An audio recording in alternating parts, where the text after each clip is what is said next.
including the good people of YouTube. I say hello, friends. Welcome, welcome, welcome. Happy weekend to you. I hope you've been enjoying yourself. I hope you have some excellent weekend plans planned ahead. I know for some of you it is a work weekend. I know for some of you it is a let's get ready for next week weekend. Hopefully for all of you, you have a moment of, what do they call it? They call it self-care, a moment of relaxation. As the New York Times crossword puzzle often puts it, hopefully you have a me day. A me day. And in the crossword the other night, they said, how about a relaxing day for two? Oh, an us day. An us day you might have. I don't know, language is weird. Time for some hellos, and we'll see how it goes. Hello, Marks, it's good seeing you. Tarek, welcome back, my friend. Hello, Unnamed Comet. History teacher Steve, it's good seeing you. I'll get to your comment in a moment. George, welcome. Jim, welcome. Hello, Rog, Elenolfi, Contraption, a pleasure. Slivers, what is up? Good seeing you, Odd Blue Turnip. Hello to you, Elizadol. Captain Schrodinger. Welcome in, what a great name. Hello, Whitebrow. Hello, Tika Lensick. Hello, Jolina. If I missed anybody, I apologize, but to you, one and all, including the fine YouTube viewers, I say hello, hello, hello, and happy weekend. And yeah, looking forward to a fun, somewhat relaxing day. Saturday stream, best stream. Mechabellum, we played over the past week. We had a week of Mechabellum, a fun game, but probably not a great stream game. And that's okay, that's okay. Not everyone worked well for our community. We'll start something new and different on Monday. What that is, I'm not sure, but we'll see in the near future. We'll figure it out together maybe towards the end of stream today, or possibly we'll discuss it on Discord, or maybe on tomorrow's super secret special stream. Who knows, who knows. Zadri, good seeing you. Dr. Possible, welcome back. A couple quick things. Today, friends, we're going to have a real conversation about morality, a real conversation about the limits of capitalism. Not a big one, I promise, but one that is intimately related to our stream. It's going to be a good one. Before that, though, let's bring in some real-world content just briefly. I have a very important little, very important little story to tell you. I've made a major decision for the future of the stream. And that is, our friend History Teacher Steve mentions that the stock market's having a rough time. Standard advice here, if you have investments, if you have a retirement plan, do not look at them. However, I want to present to you the truth of the world. Many of you from your fancy, rich countries do not understand what is truly happening here in the world.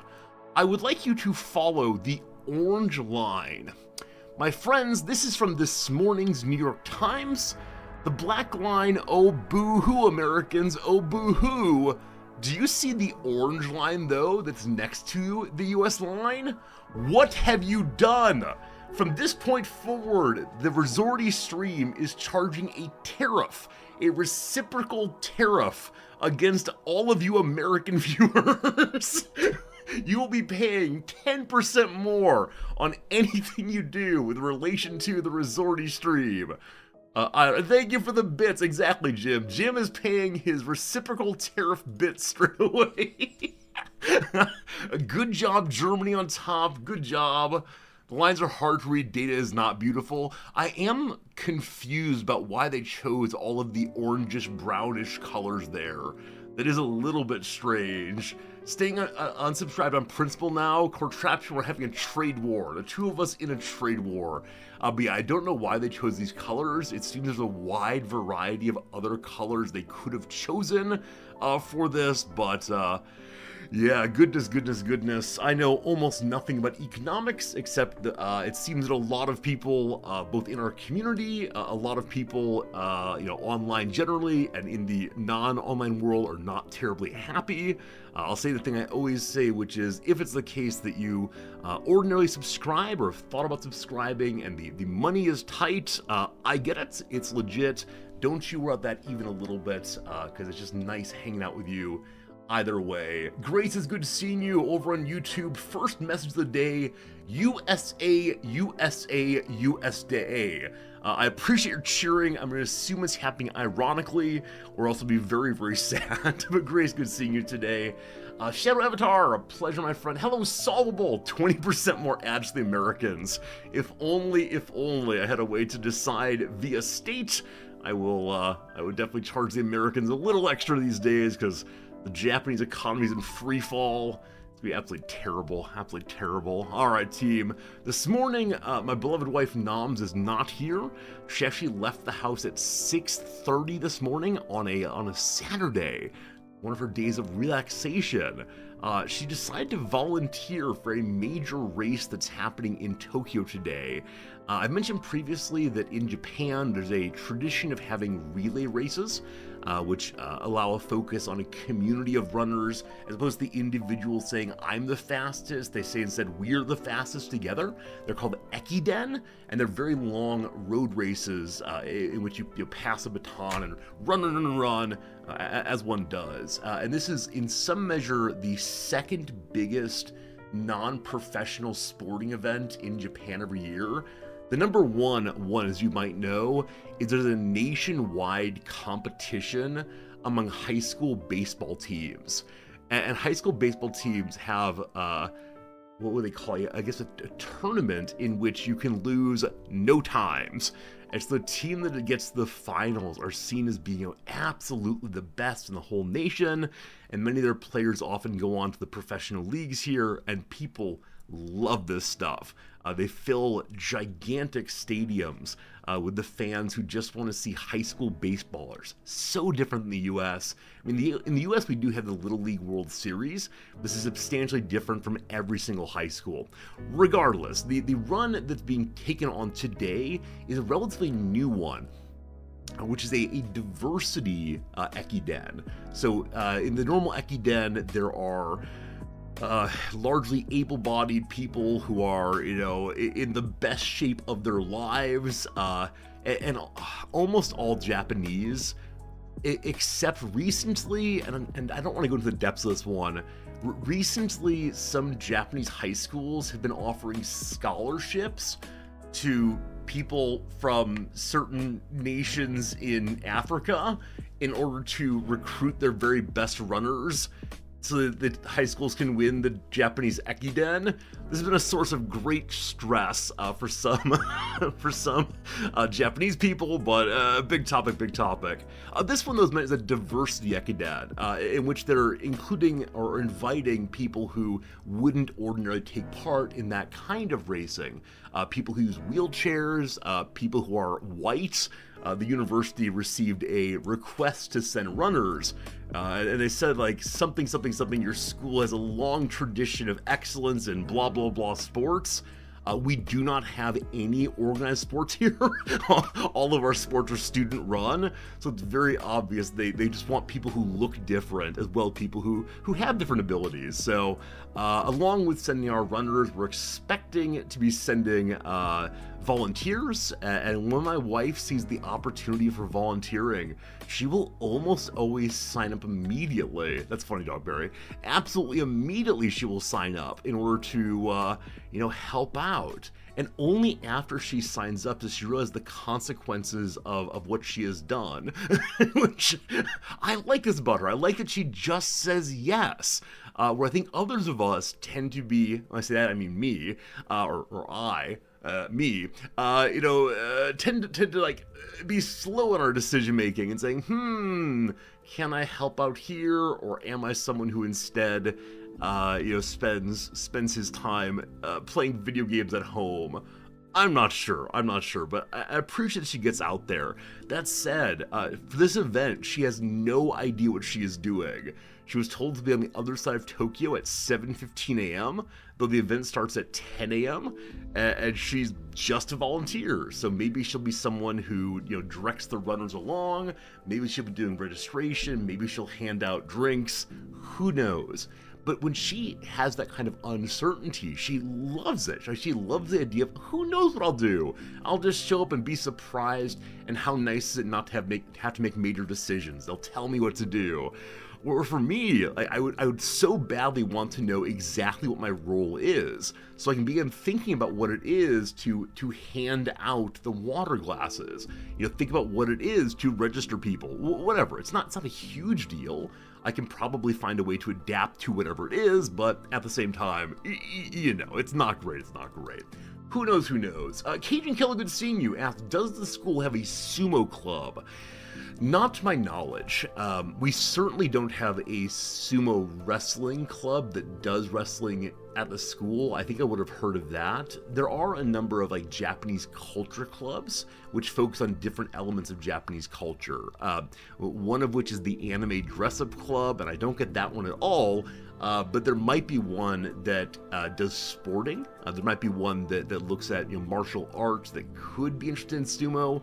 I think I mentioned previously that where American schools tend to have a formal apparatus to support sports and clubs and so on, in Japan it's almost all student organized, which is really beautiful to see it go.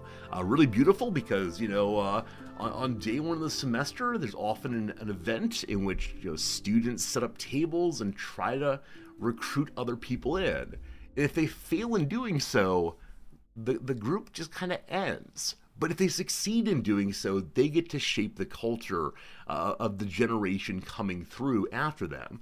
And so we have some student clubs that have been around for, decades, and then other ones that are just popping into existence. For example, the school had 2 years ago, the beginning of a keyboard modifiers club, which is so specific. They want to take computer keyboards and soup them up, make them look cool with lights and different buttons and who knows what else. Now, they had a really good time. For about a year or so, they got a bunch of people doing this and raised money to buy the keyboard parts and so on, but then ultimately interest waned. And so it was a temporary club, but the students still organized, and that's pretty cool. So I think it's a difference in culture. We don't have faculty advisors here. In the U.S., often for student clubs, there's one faculty member who takes care of them, makes sure that their official requests to administration for money are well formalized, make sure that the meetings happen, etc. But here it's all student organized, and that's a kind of responsibility. I think it's good for the students to learn, definitely. Exactly, Dogberry. Ekiden, the word there is based on postal routes that were taken from place to place, and the big Ekiden that happens every year goes along one of the traditional paths between Tokyo and a mountainous area kind of nearby. So it's pretty cool indeed. Hello, Hero Technology, how's it going? Not many matches left, and Wrexham is in second position. It's true, HT, it's true. It's possible that Wrexham will hit the back-to-back-to-back promotion, going from the National League to the Championship in only 3 seasons. This has literally never happened before. If it happens, Wrexham's name will go down in history as the first team to ever move through all the ranks. When the season started, when the team first moved up to League One, where they are now, I said if they get mid-table, if they get 10th place at the highest, I will be so happy. Because coming into a new league, your players maybe aren't quite good enough for it, you don't really have the infrastructure for it. It's the case that the Wrexham squad does not have their own training ground. They go to some other local community training ground every day. This training ground does not have a place for them to eat lunch. It doesn't have a building at all. They have to go back to the racecourse stadium in order to shower.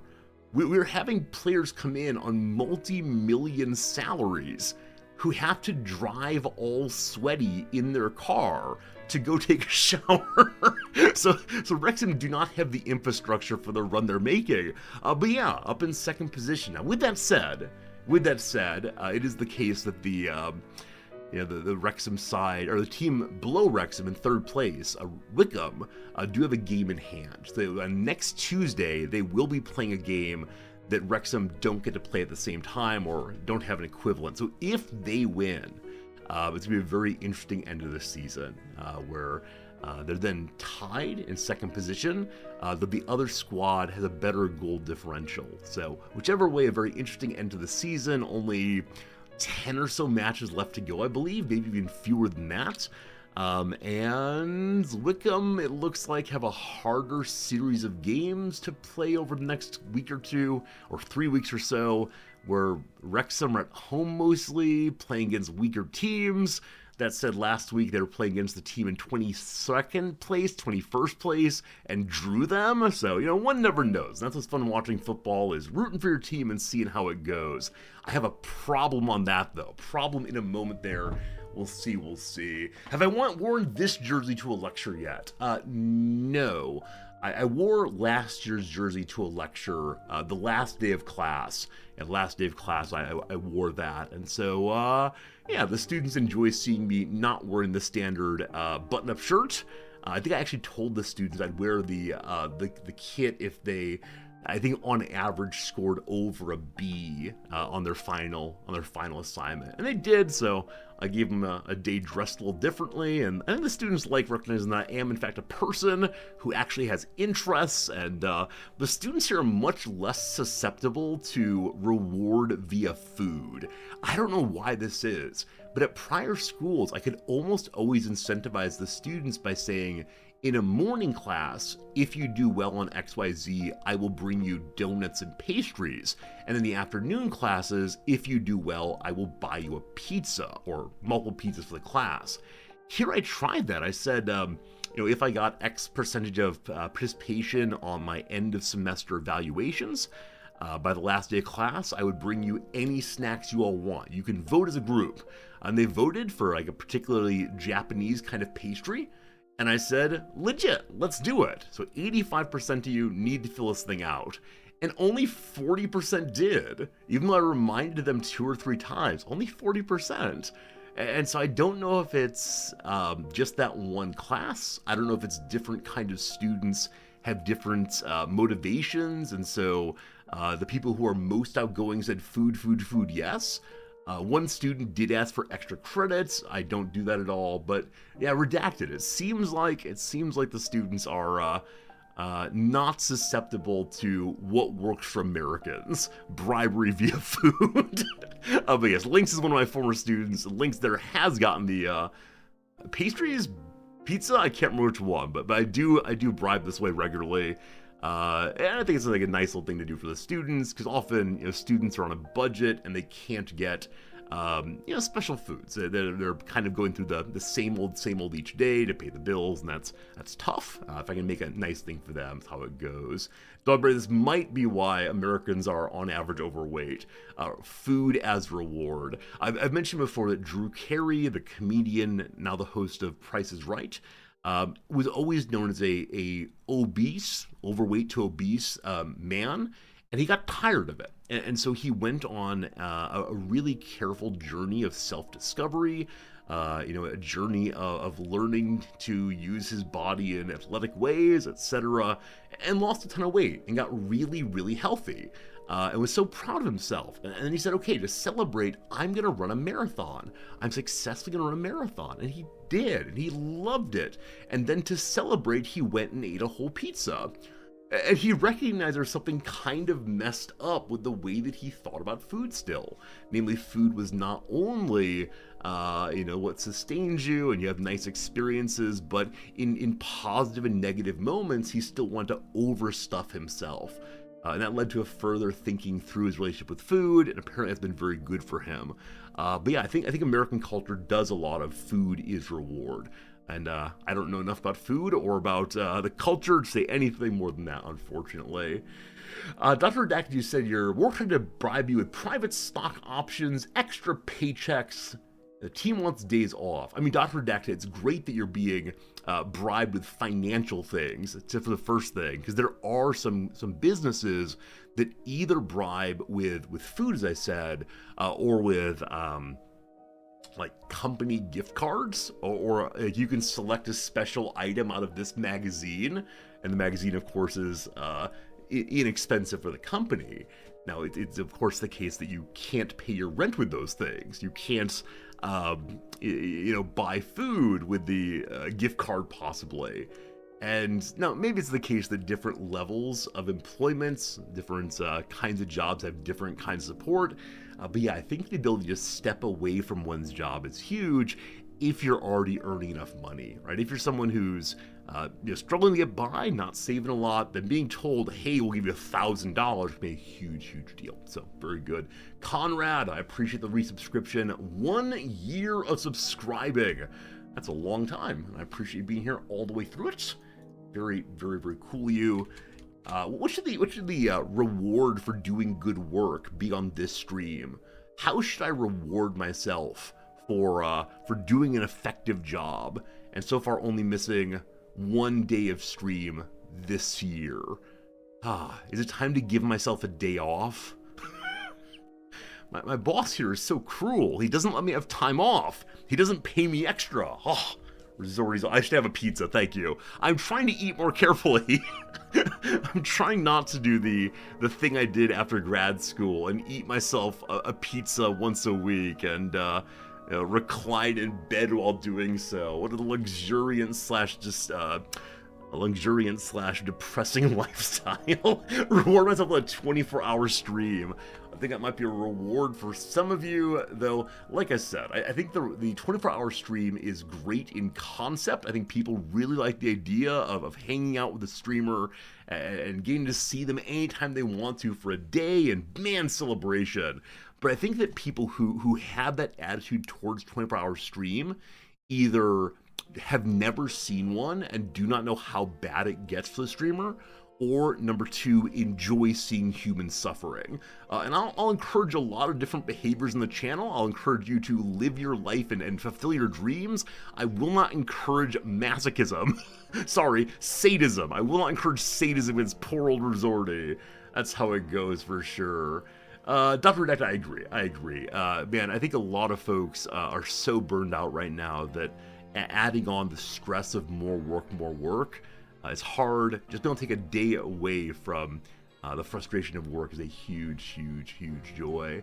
After 10-12 hours gets rough for the streamer. So I've seen some streamers do very long streams in which they themselves step away for a while, and they themselves will have the mods come in, and for a few hours the mods will put on a show and play games and do commentary over Discord. And I think this is like a really interesting way of sharing the burden of a stream, where it's a team.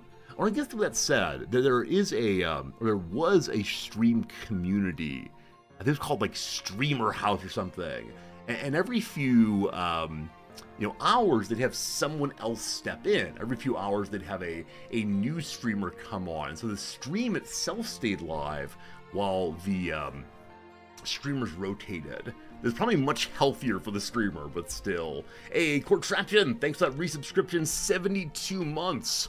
I believe 72 is a multiple of 12. I'm ready to be told no it's not, but thank you for another year of hanging out with me. Very cool of you. And thank you also for backing down. You recognize here that when I announce tariffs on my stream community, that you must indeed pay more if you're an American. That this is a bit. That you say, okay, I won't subscribe. I'm not going to take part in this. I have the power here. I'm the superior. I don't know enough about economics to make these jokes, but that's how it goes. You think that streamers need to know their limit? Jim, I agree. I agree absolutely. Now, with that said, and this gets into the creepy side of Twitch, the longer that you are live, the more likely you are to pick up new viewers. And so, if you're able to be someone who can be live for 12, 14 hours each day, people will raid into you. People will click through because they're normal streamers offline. And so one strategy to build numerically a community is just stream more hours. Now for me, this is not sustainable. I burn out fairly quickly. I like my schedule very much, but you'll see streamers who are really in a a growth mindset, you just go live for forever and ever and ever and get very, very burned out. So, Fedifist, thank you for paying your resorty tariff. I'll take my economic advisors off of your case now because you have paid your due. Streamers can build up endurance. It's true, Dogberry. Yeah, I mean, like any other habit, streaming is indeed a habit. All the things that we do here are things that you get better at by doing, right? The ability to just talk and talk and talk about whatever comes to mind is something that not everyone is born with. And so you build it up, you improve, you hopefully find better things to say. Occasionally, and I try not to do this so much anymore, occasionally you repeat the things you've just said in a slightly different emphasis to buy time to think. That's so true. That's so true. You do this kind of thing to buy a little bit more time. So it's how it goes for sure. Dr. Dak did totally agree that as one becomes more comfortable at a job, as one becomes more mature with themselves, they can set boundaries for work. Again, if you're in a position where your work is sufficiently supported or important, etc., that people will give you that space. But yeah, now that I'm a little older as a streamer, I'm totally ready to say I will not do that thing. Now, this is an unexpected but immediate segue to a topic I actually really want to talk to you all about, and this is not a bit. So yesterday, I mentioned both on Discord and on stream that there was a game that I received an offer for, and I didn't know the game, and when I pulled up the game, I didn't like what I saw. Because the reviews I saw immediately were, this game is too pay to win. And so though it was the case, and I'm going to be totally forthright here, though it was the case they wanted to pay me about 500 euros for 3 hours of playing this game on 3 different days, which say 1 hour, 1 hour, 1 hour, I refused it. I set the streamer intermediary, like there's developer, publisher, me. There's a company that connects us, right?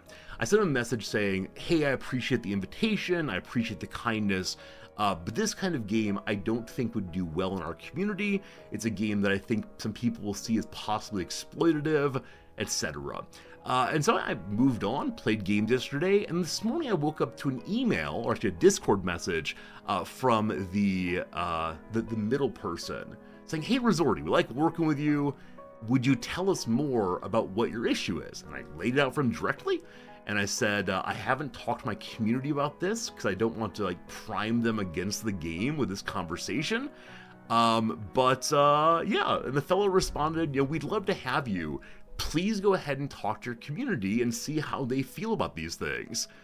So friends, it's time for a conversation. I'm actually going to pull up the game right now, and we can decide together if we believe this is a good game for us to play on stream, or if it's a good game for us to say no to.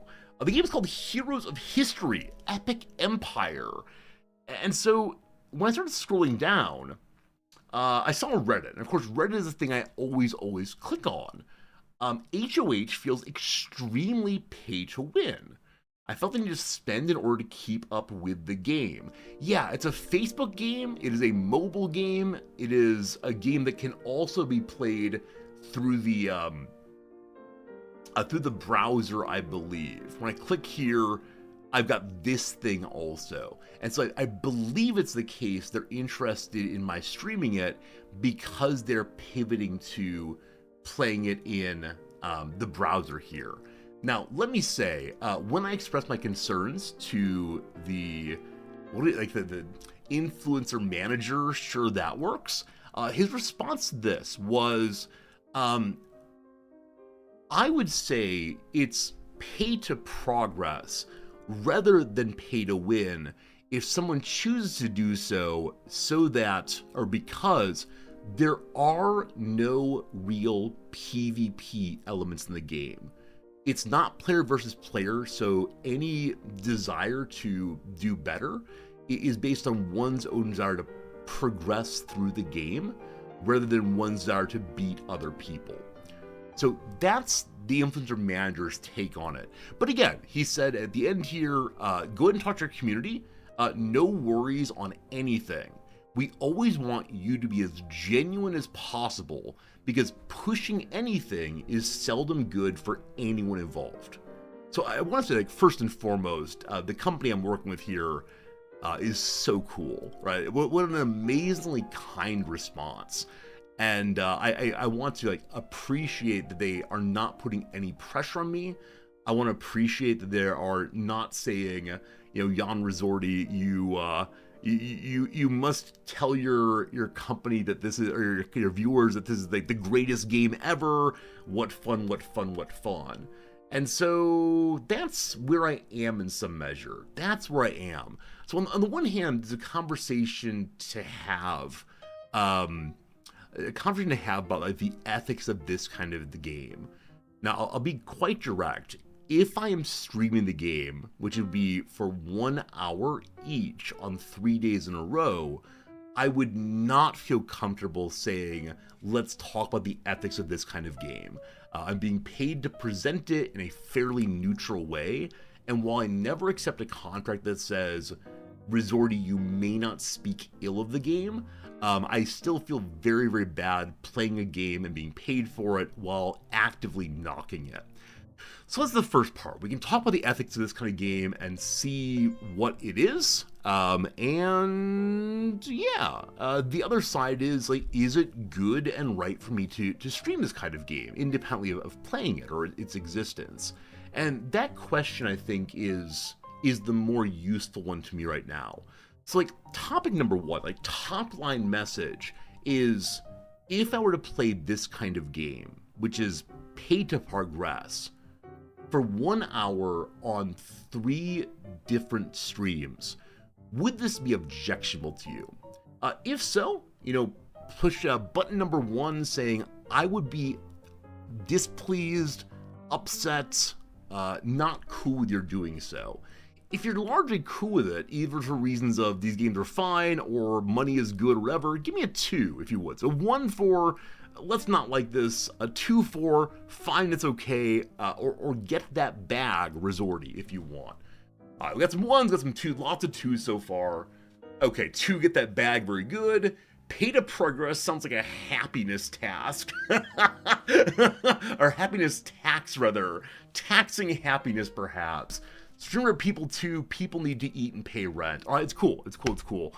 So the majority of you are 2s, and I want to say I respect everyone's view here. Like I said, I've rejected this sponsorship already. I've told them I will not do this because I have some concerns. They respond to the concerns, and that's how it goes. So, to be reserved the right to mock it. A while back, I got a naughty email saying, Resorti, your community made fun of the game you were playing, referring to it as is it Temu? T-E-M-U? A Temu version of Bannerlord. Now, I didn't respond to this message in chat, but they were very displeased that I didn't, delete the message or otherwise. And so I don't know what my responsibility is to keep you people in line. I think it's fine. As long as I'm not ruthlessly mocking and being very dismissive and cruel, that's fine. That's fine. And like I said, it is for 1 hour a day. Now, they probably would invite me to play it longer if I want to. You can mock it in Discord to not upset the patrons. I've only had this naughty email come through one time. Only one time did they say, Jan Resorti, we'd like you to keep your people in line. I don't know. It was a game I didn't exactly enjoy that much. I thought it was not as great as it could be. Pendants over a single chatter, yeah. As long as I'm not saying your contract is contingent about clicks. No, it's absolute. Yeah, Jim, I think they would prefer that I share it with you all. They'd prefer that I, suggest that you might play it also. I believe they said we'd like you to invite people to play with you. Now, I can't see the contract right now because it's already been rejected. So I can look through it again and make sure. But yeah, the financial element is 100% locked in. Possibly. You have another stream about talk about capitalizing on audience trust. Hendante, I agree. Like, if tomorrow I became I don't know, like, this supplement makes me feel happy and good. This supplement will make your life better. I've seen studies that say this substance is good. These studies are fully anecdotal, right? I think that would be over the line. For the kind of community we have, I would feel terrible violating your trust in that way. But if it comes to play, I don't know. Yeah, I think that the community trust thing is huge. I guess I think that having this conversation is my way of safeguarding community trust. I think it's very, very important to me that I find a way to ensure that any choice I make for the stream will not destroy the nice thing we have going. Because I spent a very, very long time getting to know many of you, and you know, it's the same kind of thing. Like, if you have some good friends that you've spent time with every single day for months, years, all the rest, and then those friends show up and suddenly begin saying, you know, terribly offensive things, and you talk to them about it, and they say, I'm gonna keep saying the offensive things, and you leave the friend group. That's how it goes. Is there stipulation on which hour of the 3 streams it's played in? Dogberry, I don't believe there is. I'm gonna have to look at the contract again. I believe the request is that I play 30 minutes to 1 hour of my normal content before I stream it. Now, I could put it at the very, very end of the stream, which is the time when most of you are out already, but I don't know. You think it's a conversation that more streamers should have with their community? Blue, I appreciate that. Like, yeah, I mean, I want to be open with you about absolutely everything. There's no reason for me to, be big secretive about any element of this thing, because I don't know. I want to be a good person, and part of it means like being good for you, but also, be in a situation where I can say, where I can say I'm proud of what I do. And if I spend 5.5 hours every day doing something, and I feel bad about it, that is very, very destructive for me, right? I'm someone who thinks very hard about what he does, and has lots of regrets if he makes the wrong choice.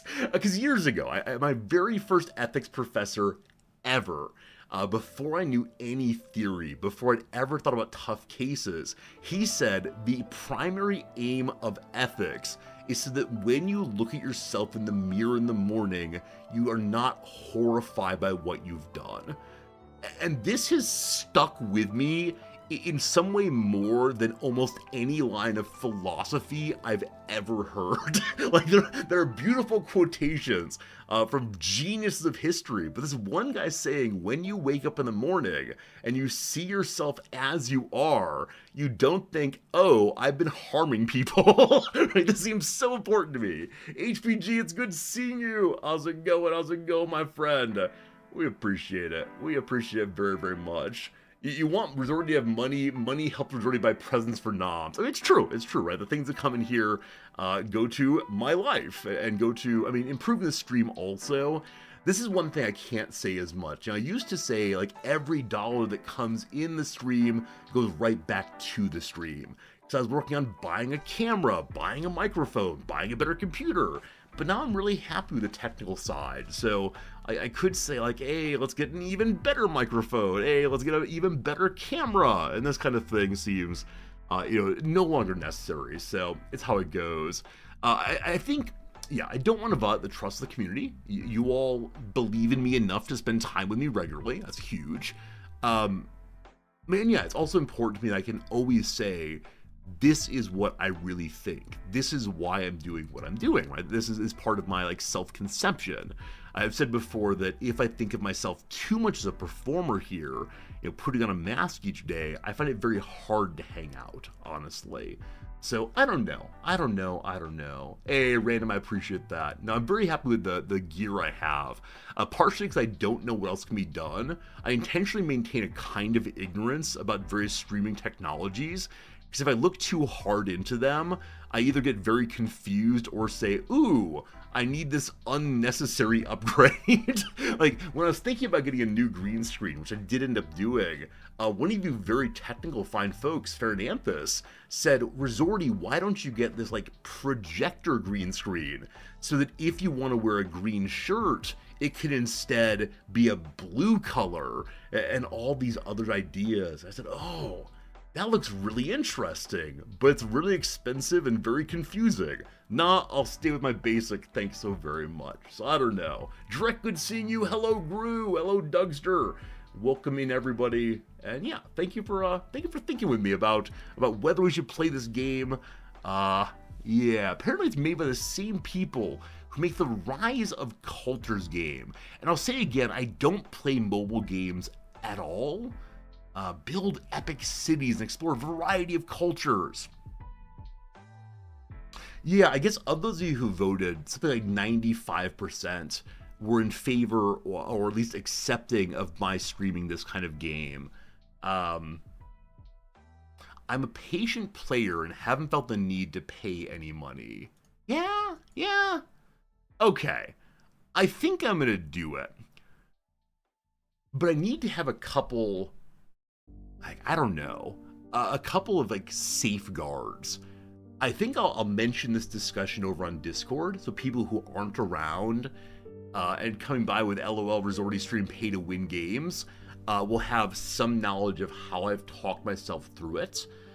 Number two, I'll have some bot command that people can use to understand, you know, why I'm doing this sponsored stream.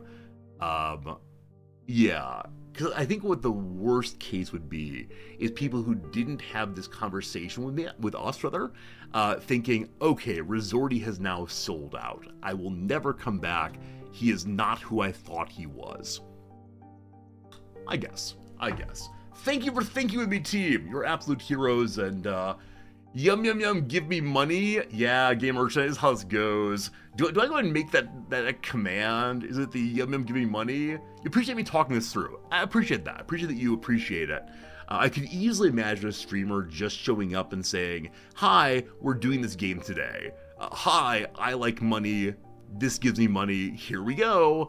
But I don't know how to do that. I think that would lead to a real discomfort on this side of the webcam. So yeah, thanks again. Thanks for talking about it. I appreciate it. Friends, you'll notice I'm wearing the Wrexham shirt today. It is the weekend, of course, but also there's an exciting Wrexham football match this evening. And I want to say I will be sharing that with you over in the normal place on Discord. I love watching my Wrexham matches with the community. We all make jokes together and talk back and forth and all the rest. But someone made a mistake. Someone made a mistake he's actually okay he made, but tonight's Wrexham match is starting early. It is starting at 8:30 p.m. Resorty time. Now you might recall that someone scheduled a special birthday dinner for Jan Noms tonight. Noms' birthday dinner, been waiting for it for months. Our reservation is at 7:30 p.m. Now, we're going to a place that's about 45 minutes away from here. And so, I think I'm going to have to push Noms to eat as fast as she possibly... Not really. It's her birthday dinner, so we'll do the birthday dinner thing the way she wants to. We'll talk about this and that. And so I think for the first time in a season and a half, no, 2.5 seasons, I will not be watching a Wrexham match, which is a strange feeling. I've had a nice streak. I enjoy it very much. I'll probably actually get home after it's over. And so I'm trying to decide if I should wait for them to put up the replay, which happens about 2 or 3 days from now, or if I can find a way to watch it when I get home. My friends, I'm considering using my broadcasting software as recording software to record the Wrexham game myself. I suspect this is very, very, very illegal. However, I pay good money to watch this thing.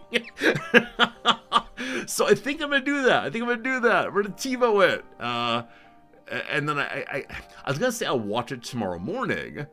Like, absolutely watch tomorrow morning. But tomorrow morning, you get a bonus stream. Tomorrow morning we'll be playing the World of Warcraft. I don't know. I pay for the right to watch it. It's legal as long as I don't broadcast it. It's only legal if I'm profiting off of it.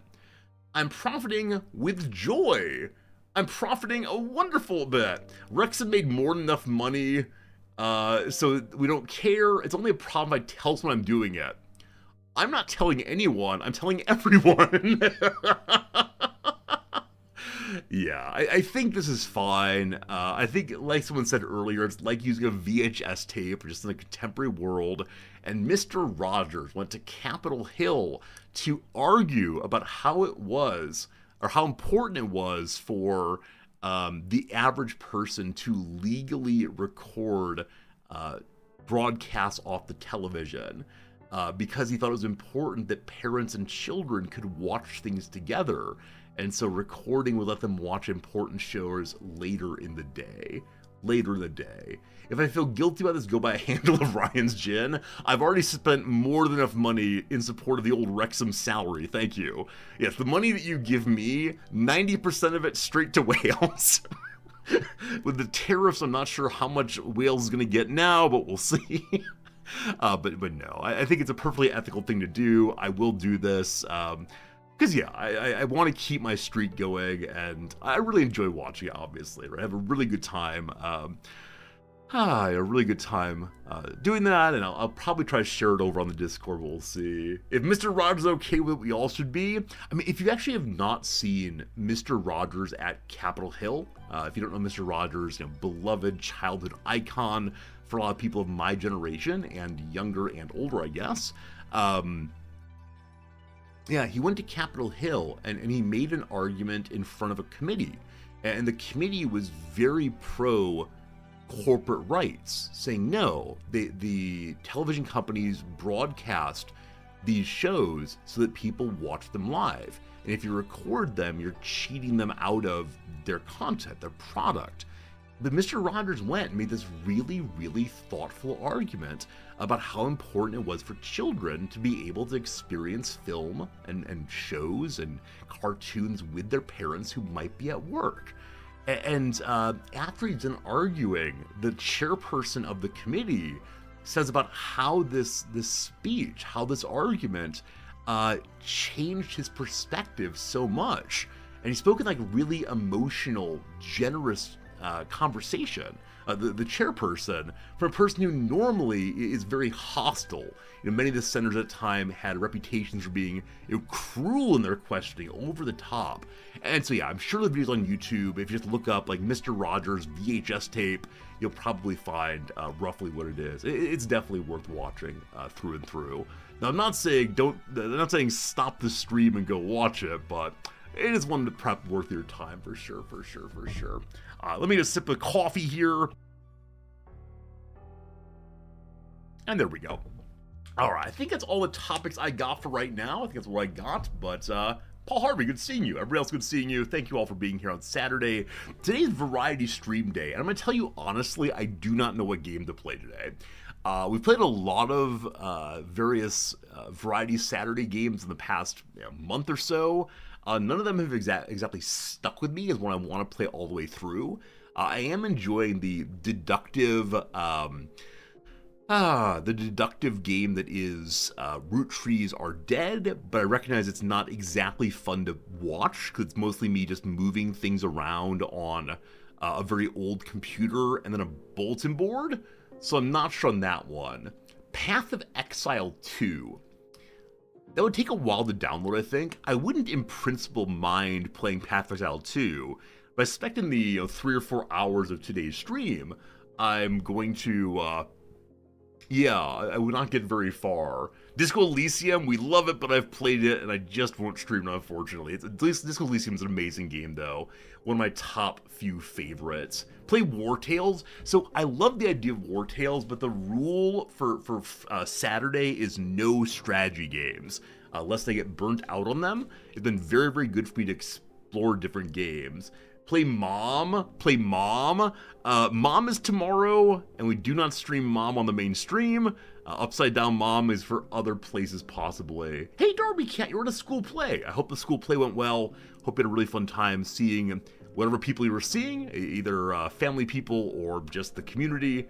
Hope it's a really, really good time. Ready for 500 recommendations? Oh, absolutely. I don't mind if people recommend anything. I'll go and pull up the old Steam page and let's look through it for a moment or two here before we go and play the Redactyl. Looking forward to that one for sure. Where's my capture screen? Boop, there it is.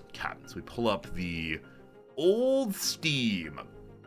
Someone recommended the game Slipways this morning, but Slipways is a game that definitely says strategy as tag number 1 there, so perhaps not for us. I mentioned Command & Conquer. It's true. Command & Conquer is a game I considered playing. I'm just not sure if an RTS feels right now. We'll see. When we were to recommend Heroes of History Epic Empires, Dogberry, if you're paying me 500 divided by 3 euros for it, sure, I'll go and do it. Kingdom Come Deliverance is expensive. Right, I don't mind like buying $5 games for the Saturday stream, but spending $60 on a game I'd probably only play today and maybe next Saturday is quite a bit of money. So yeah, it looks beautiful. It's the kind of game that if I were not a streamer, I would be playing on my own. But not for $60 on a one day, unfortunately. Unfortunately. Alright, what else we get here? What's it here? Fair, thank you for that. Alright, other suggestions are the game Cards, a World War II card game. Oh, is this like Gwent? Is this like Gwent, possibly? I like Gwent a lot. So it's a card game. We don't mind card games at all. That's all pretty good. How about Noita? I don't mind Noita at all. Steve recommends the game both in stream and also on Steam. Must be really good then. I have 5 other friends who have played it and do not recommend it. Mixed for right now. Space Haven. I've played Space Haven, looks like. Space Haven, I was actually a, what's it called? Like a Kickstarter person for this one. Kickstarter person all the way. I think I played it for a very limited period of time. Yeah, 6.5 hours. I think I streamed it and I was kind of meh on it, but I don't recall why that was.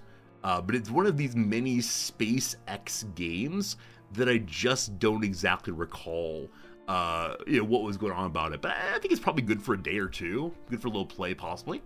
The reviews are quite positive. So maybe it's worth doing for sure. Riftbreaker, don't know that one, but it's too much of a base builder, probably not. Monkey Island, not for today. Citizen Sleeper, have you mentioned this one before? Citizen Sleeper, have I seen this? RPG Dice Story Rich. Wow. What's the actual gameplay like? I think I have seen this. You have dice. There's a game I really enjoyed playing involving dice. They called Dicey Dungeons, maybe? This game's slow, a lot of reading. All right, not reading for today. Saturday is not a strategy day or a reading day. Look at me just announcing all these rules completely ad hoc. You love Balatro. I've played Balatro. I enjoy it. I've never streamed it, I'm fairly sure, but I played for 45 hours off stream. Yeah, for a while this was my off stream game, but it's not now. We could play it though. Oh, the story game Pale Beyond. I think I actually own Pale Beyond. It was recommended by a fine viewer probably a year ago, and I never quite got around to playing it, but I've said previously, like, just this image here of this man wants me or makes me want to play it, because I think if I could look like anything, I would look like this man, surely. Back to Long Dark. Oh, Long Dark had an update, didn't it? What kind of game am I looking for? I honestly do not know. Like, we are doing this let's look at everything in the hope that something vaguely feels right, which I recognize is not exactly a good way to select a game. What have I played recently? One second. Recent Steam games. Nubby's Number Factory. Like, I've decided this game is Zoomer Pachinko. We played this for an hour or so last stream, and it's ridiculous. Sorry, I played it for 3.5 hours. It is a bouncing around pachinko game mixed with Slay the Spire-esque levels up. And some part of me wants to play this game again. I enjoy the fast action of things bouncing around. Like, there's a certain glee in just seeing numbers. It's sort of a line go up game. There's a real possibility we end up here after a little bit. FTL probably too strategy. I don't know. Played Visagel or Visage? What's Visage? Wait, do I own a Tom Clancy game? No. I guess I marked it I don't care about this game. Fine. Loop Hero is one that was mentioned quite a long time ago. Did I play Pacific Drive? Maybe. Loop Hero was recommended when it first came out. I mean, it looks interesting. Visage is a horror game? Probably not then. It does not say strategy. $15 I can do. $15 I can do for a weekend game. Have I played Cook Serve Delicious? That's the kind of game that could be good for a weekend. That is so unlike anything else I play. Cook Serve Delicious. You make food for people. This is an amazing suggestion. It's a little chaotic, but I get to finally live my dream of being a short order cook. This is perhaps a very good Saturday day. So, Cook Serve Delicious Remastered coming soon. Top seller Cook Serve Delicious from 2013. Wow. The newest one is Cook Serve Forever, it seems. Huh. It is a very good genre to suggest. Very good genre to suggest. I appreciate this so much. Who said this one first? No Virtue. Let me give you a shout out for this. I recognize this is not what I want to do shout outs. No Virtue, a person who plays a variety of strategy games, including a bunch of Paradox games, and we like No Virtue very much. I do catch sometimes. No Virtue plays Stellaris like the Grand Admiral level, where I'm over there, I don't know, I'm over there like playing at Captain level. Definitely consider following No Virtue, friend of the channel, good person, enjoyable, strategic, smarter than me. All these words for sure. Dave the Diver's cooking. I've heard Dave the Diver's super fun at the beginning and then kind of falls off. Hey, George, thank you for gifting a subscription, No Virtue. See, this is how it works. When you give the correct suggestion, all of the good things come your way. George, thank you for the generosity on that gift sub. All right, I guess I'll play the most recent one. Oh, mixed reviews. I don't know, team. The hardest one is 2. 3 is the easiest. 1 is average. Huh. Hey, Belgian guy, good seeing you. You like the game New Star Manager. Put a pin in Cook Serve, etc. We're probably coming back to that. But this is interesting. New Star Manager. Belgian guy, how you been? It's Football Manager. So, I don't know if you saw, I'm sure you saw Belgian guy. We're not playing Football Manager this year because it didn't come out. I mean, is this just Football Manager for this year, but it's mixed somewhat with like FIFA? Is that right? Oh, football simulation. When did it come? It came out in 2018. Yeah, 2018. These games I've never heard of ever. I want to check one more thing before we say, yes, we are playing Cook Serve Delicious.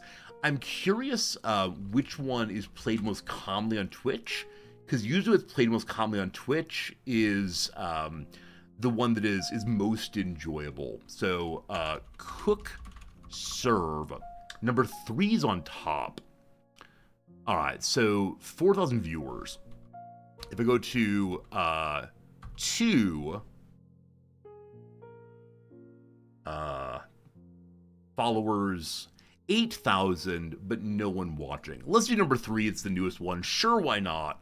Let's have a good time. Yeah, I misspoke there. There's a one called Cook Serve Disgusting. Cook Serve Disgusting. It does not come up. I think you might be deceiving me. That's okay. Deception. Ha ha ha. What a good time.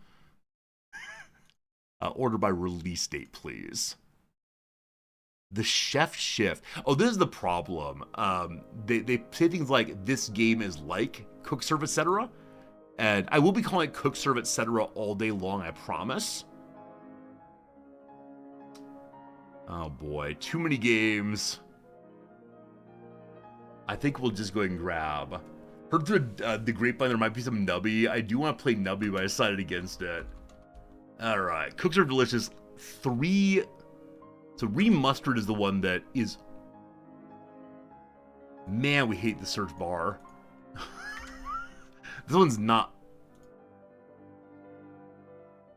out yet, unfortunately.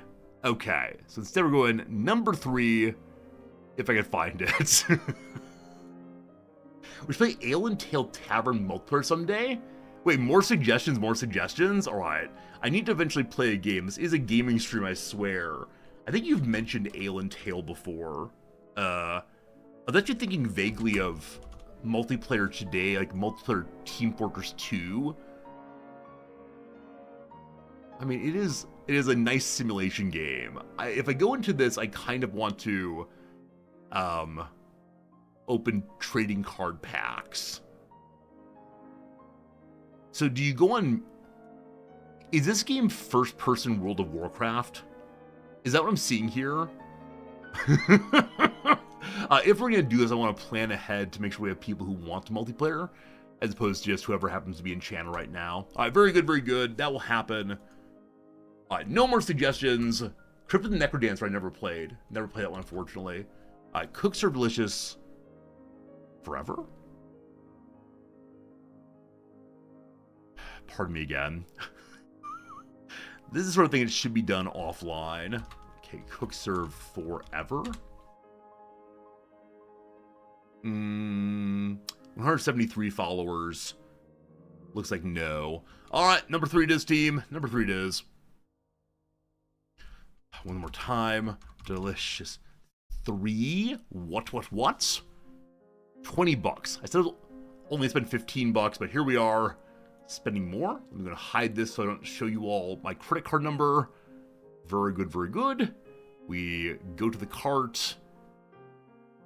We use our PayPal account. It goes through. You must agree to this Steam agreement. Yeah, I agree. I'm sure it's... I can't give my games to you. Install the content. Here comes the content team. All right. I maybe made the most searched for a game on Steam. Yes, I did that.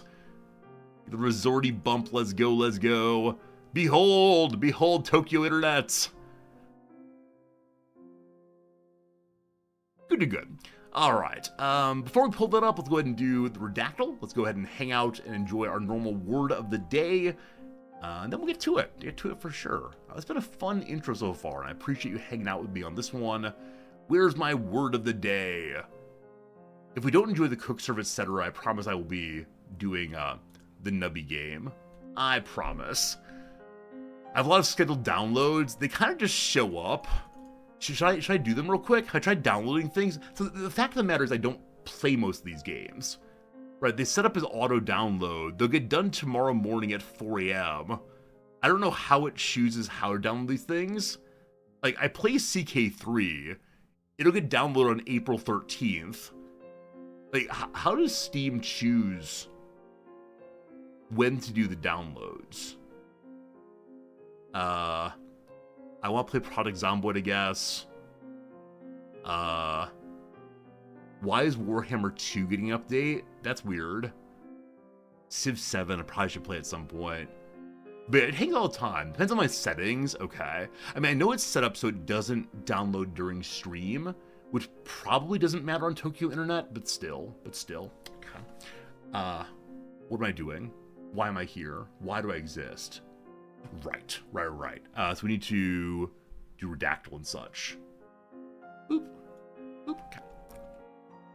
Also, I just realized, team, we've not made a very important visit on the Saturday stream. There's someone important we must check in with once a week, or else, I don't know, our relationship will be sundered. It's time to check in with Nana-chan. Konnichiwa, Nana-chan! Give us a game to play! We're probably not playing this game, but I'm just curious what Nana-chan comes up with. The many, many games on Steam. Which one does she choose for us? We need 3 of these to learn new games. I want to make sure we get the best games out there. Wow! This one's called Afterlife VR. Deeply immersive horror game. Nana-chan, do you even know me? Are you even aware of what we're doing here? Oh boy. As Adam Bernard, a young rookie police officer on night patrol, you receive a call that will change your life forever. Uncover secrets hidden deep within the Black Rose mental hospital walls, where most of the patients pose a great danger. Ooh. Ah. Definitely the kind of game to play. Obviously, right up Rizordi's alley. Unfortunately, it requires VR headset. Maybe for this month, all contributions go to getting a VR headset that I will literally never use. You thought we stopped doing Nana-chan if she sent us to adult material? You didn't enjoy her dragon furry suggestion? I want to use the settings to say thou shalt not show me adult themes, but the settings page seems never to work. So we're trusting our luck one more time. All right, I'm a human, I swear. Maybe with it loading right away, we can try settings again. What do you say? Oh, there we go, okay. Where is the I don't want to see things that got my channel banned?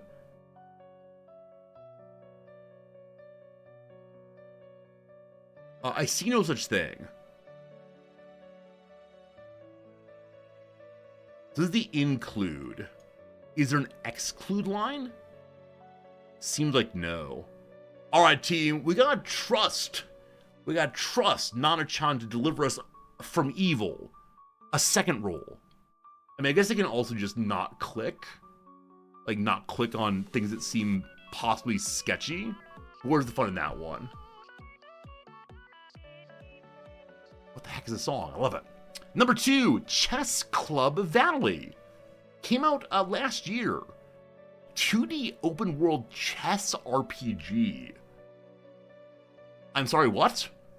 Experience an epic chess adventure for the first time across a world filled with unique characters, possessive, monsters, secrets, and super bosses while playing chess to level up your XP. A total of 20 plus hours of gameplay.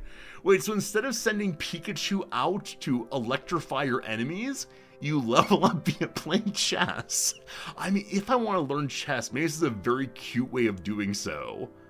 I don't even know. You'll become the Grandmaster of the Valley if you beat him. Nana-chan, thank you for showing us delightful things. Alright, one more Nana-chan roll. And then we'll see what we get. And then we'll move on with our lives. I could even imagine playing that game. Last one for now. Nana-chan gives us... What does this button do? Spacer Legacies. Spacer Legacies.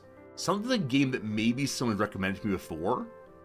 It's a game of turn-based tactical combat between small and large capital ships. Recruit skilled captains to command your vessels and choose the abilities that make them unstoppable. Pursue vengeance in a gripping campaign across the whole of the Tantalus cluster. Meet new people. Oh, that's what I need. I'll invite them to watch the Twitch channel. Very cool, very cool. It's a hexagon game. It's a game in which one hexes around. Cool. Cool. Unfortunately, I have more than enough games like this already, but I think Nana-chan sent us to a less than terrible game this time. Nana-chan, arigato! To sayonara! Very good. We're done with Nana-chan for this week. Chess is a big deal on Twitch. I should do a big co-op stream. I mean, I could possibly reach out and ask someone to teach me chess. That said, it's horrifying. I'm so far behind where I should be as an adult that I feel embarrassed to even begin discussing chess with anyone except for all of you.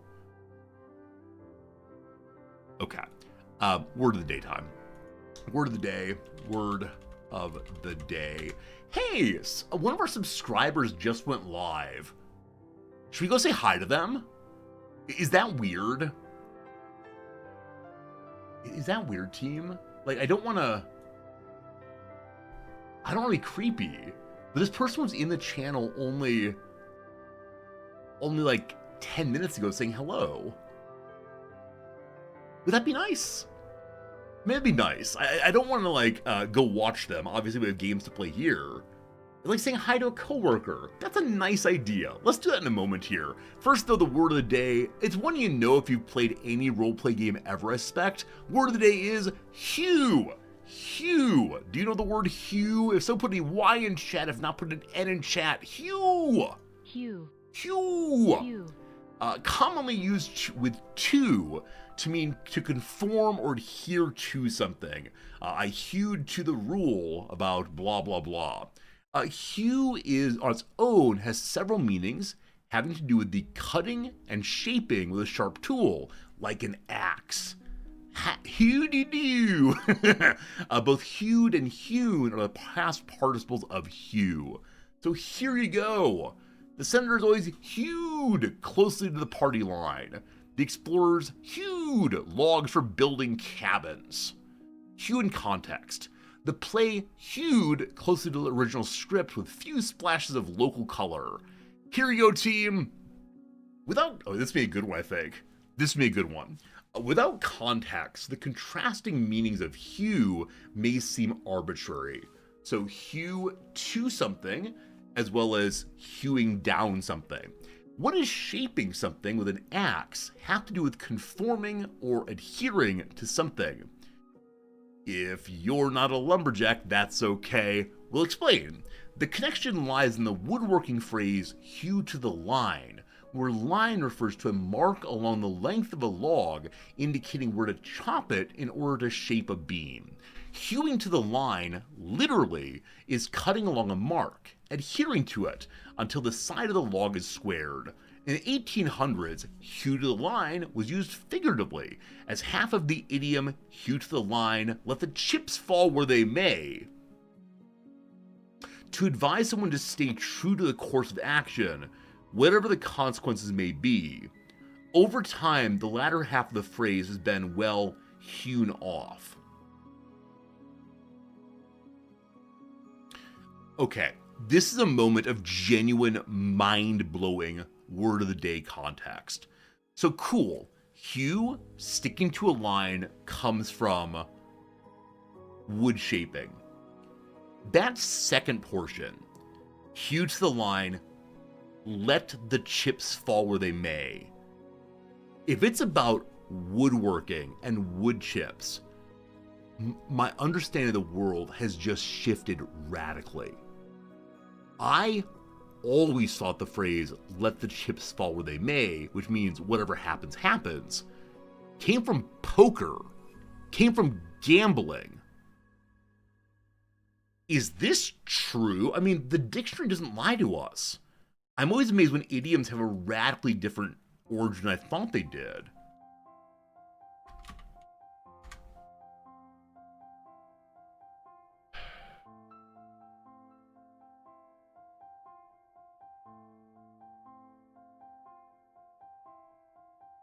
I'm looking for a reputable source. I'm not seeing one, unfortunately, at first glance here. So our AI friend says that is the origin. Quora, which tends to be like Reddit for questions, suggests the same thing. Okay, if I add the word idiom, does that help?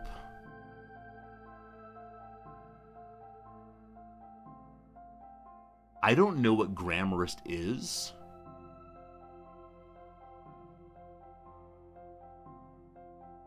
Yeah, allegedly it's chopping wood.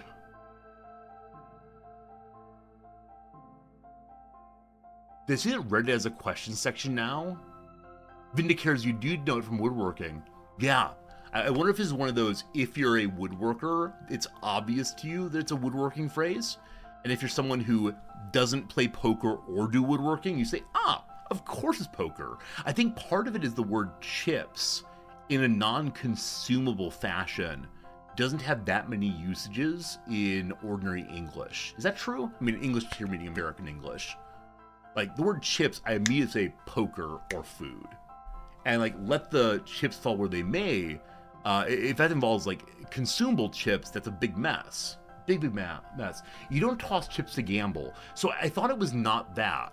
I thought it was instead, you play your gambling hand, and the chips go to whoever wins it. So the chips fall where they may, I thought was like a kind of breezy way of expressing, my chips are your chips now. That kind of thing, possibly? Maybe that kind of thing. Yeah, I'll definitely ask Noms about this tonight. It is certainly the case that she will say it's a poker expression, is what her expectation is. Wow. I'm just absolutely delighted. See, this is the kind of thing, right? This is the kind of thing that I do the word of the day for. Like, on the one hand, I'm just glad that someone is able to, like, learn a word they didn't know. Maybe you knew the cutting version, but you didn't know the standing in line version. But, wow, all right, cool. We learned something, or at least I learned something that's important. A quiz! Unscramble ye the letters to form a verb meaning, quote, to conform with something as required or as requested. What is the word of the day number 2? Conform with as required. What is it? Yes, indeed. Many of you got it pretty quickly. It is indeed the word comply. To comply with this or that is to follow a rule. What's a rule following today through and through? I feel good. I think in the same way that people say after going to the gym, what a good pump.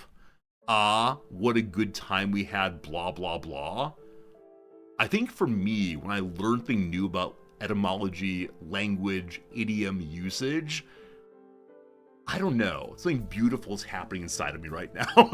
I want more of it to happen.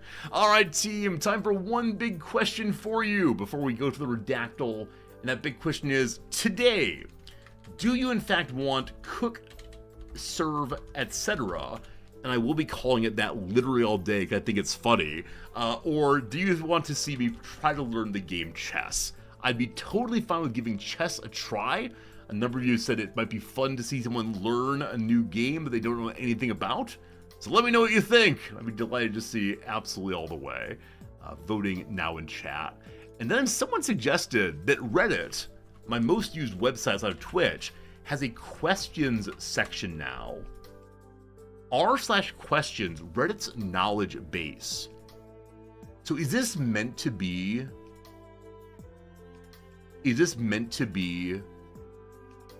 like Quora? This is very old.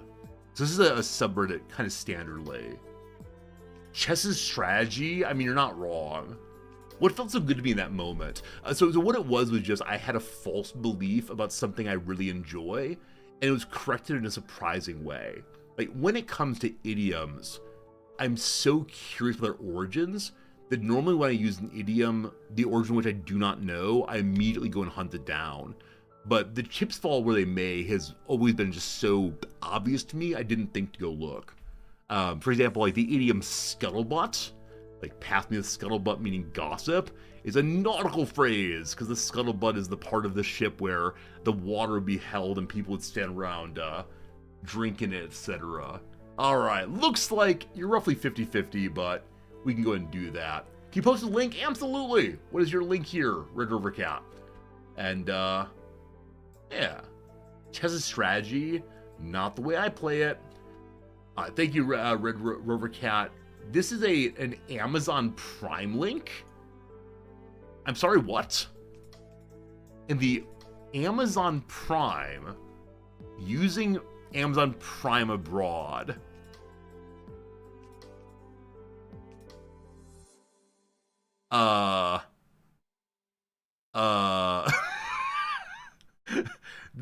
This does not seem helpful. So your link is, am I being trolled currently? Am I currently being trolled, team?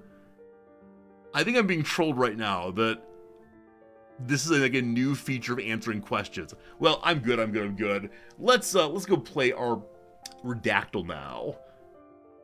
I'm gonna play the Redactyl. It's not a troll, you swear? A lot of trolls say that. We'll check out at some point. Alright, team, put any word you want to in the chats. I'll go and type it into the channel, and we will have an opportunity to solve this secret message right here. What is the Redactyl of the day? The blank blank blank.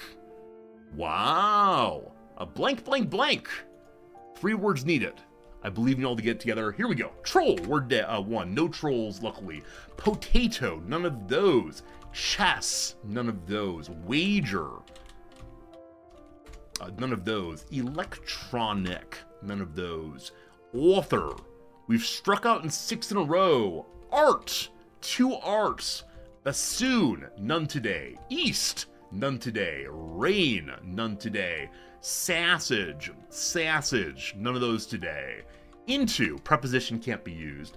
Ballad, one of those. History, 3 histories. Ship, 1 ship. I like that. Something of the ship name, possibly. Where are we? King, 5 kings. New, 29 news. Great, 7 of those. Civil, 1 of those. State, 14 of those. Is it about science? There's 1 science. Short, 15 shorts. India, 2 Indias. Perform, 7 of those. West, none of those. Great, I think I did a moment ago. Great's good to go. Holy, it's not the Holy Roman Empire, but I like how you think. That would have possibly fit. Latin, 1 of those. First, 72 firsts. Police, not the police today. Theme, 30 themes somewhere, including right behind my head. Old, 5. Social, there are 2. Century, there are 9. Company, 182. Good job on company there. Well done, Eka. Well done, Shadow. British, 3 of those. American, 6 of those. Play, 3 of those. Song, 25. Mythology, 0 of those. India, none of those. John, 4 of those. East, none of those. West, we did that before. Dutch, none of those. Ford, none of those. Theater, 6 of those. Shipping, okay. Disney, 421. Which company is it, friends? Can you get it? It's Corporation. No, it's Walt. Good job, team. The Walt Disney Company. Very proud of you all. Good job, good job, good job. We wandered in the wilderness for a while before eventually getting... what helped the most here? What helped? There's a lot of little ones. First, I mean, getting company helped tremendously. I don't think we had anything that really focuses down until company hit there. Yeah, tough one indeed. I mean, that said, it was only 47 guesses. We had 1. Yeah, so on palliative care, we had 203 guesses. That was a lot. Probably American helped also. Yeah, I mean, it did definitely narrow us down. So company, and then American company. That seems good. That said, a lot of you are thinking like, the East India Company. And so, you know, I was apt to be the East India Company all the way, and it just wasn't. So, yeah. Company, American, song, I mean, it puts you in mind of, like, I'm thinking, is there some band that is called blah, blah, blah company? I'm thinking maybe it's a, you know, a dance company or a theater possibly, though I think someone said that. No. And then, yeah, I was thinking like Ford, it was plausible, also like Henry Ford Company, but no, Disney, Walt Disney Company. Well done, well done, well done. You've brought up before, have I considered stops on number of rights? Maybe a new timeout for guesses. Drew, you don't like how the Redactals played? I think I like how the Redactals played. Stops on number of rights. I don't know what you mean by that. Like, I don't read out how right people are. I just silently type the words in like a robot. Is that the concern? As far as timeout for guesses, I don't know what would be better. Like 30 seconds has felt pretty good for me. But I'm happy to hear from anyone, like, what would you like to have here? Do you want a minute per guess? Do you want 15 seconds? Do you want me to not read things? What would make you all feel good? It's time to consider what we do here. I think I'm probably just going to keep it the same unless there's a compelling argument against how we do the Redactyl, because I like it. I'm having fun. Like, a hit is 20 plus. Let's look through what the hit is. That's not how we play the game, Guru. Yeah, my aim in this game is not to get solved as fast as possible. It's fun and funny when we do. But no. With that said, I do not want to solve this thing right.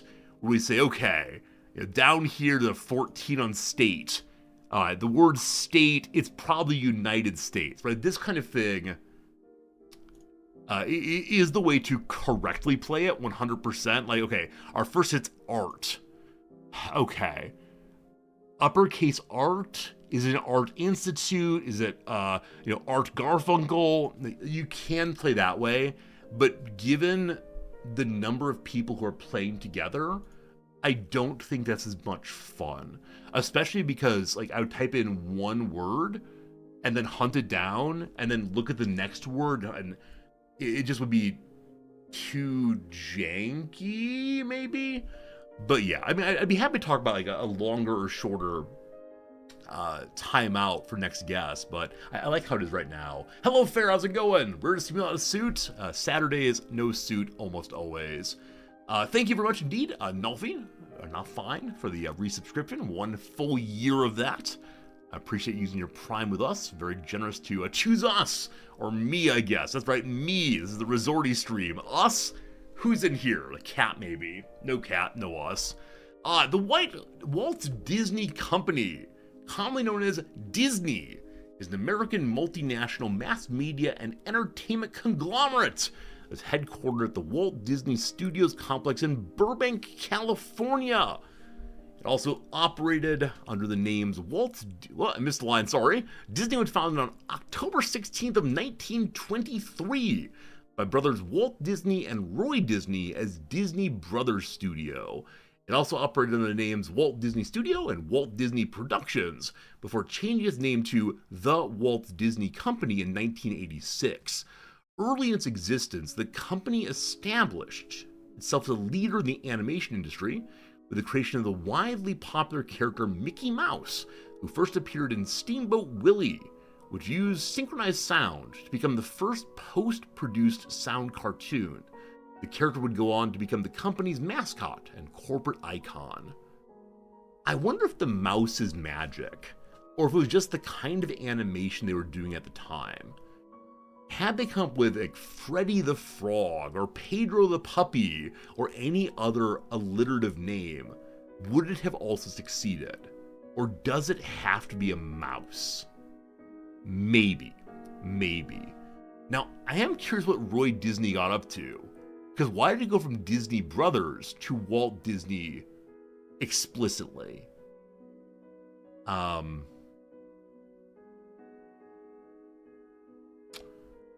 Roy had tuberculosis. Well, that's one thing. That's no good. All right, all right, all right. Super interesting history here involving Pearl Harbor, apparently. I don't know. I don't know. Oh, gosh. All right, here we go. So, Roy Disney's leadership and death.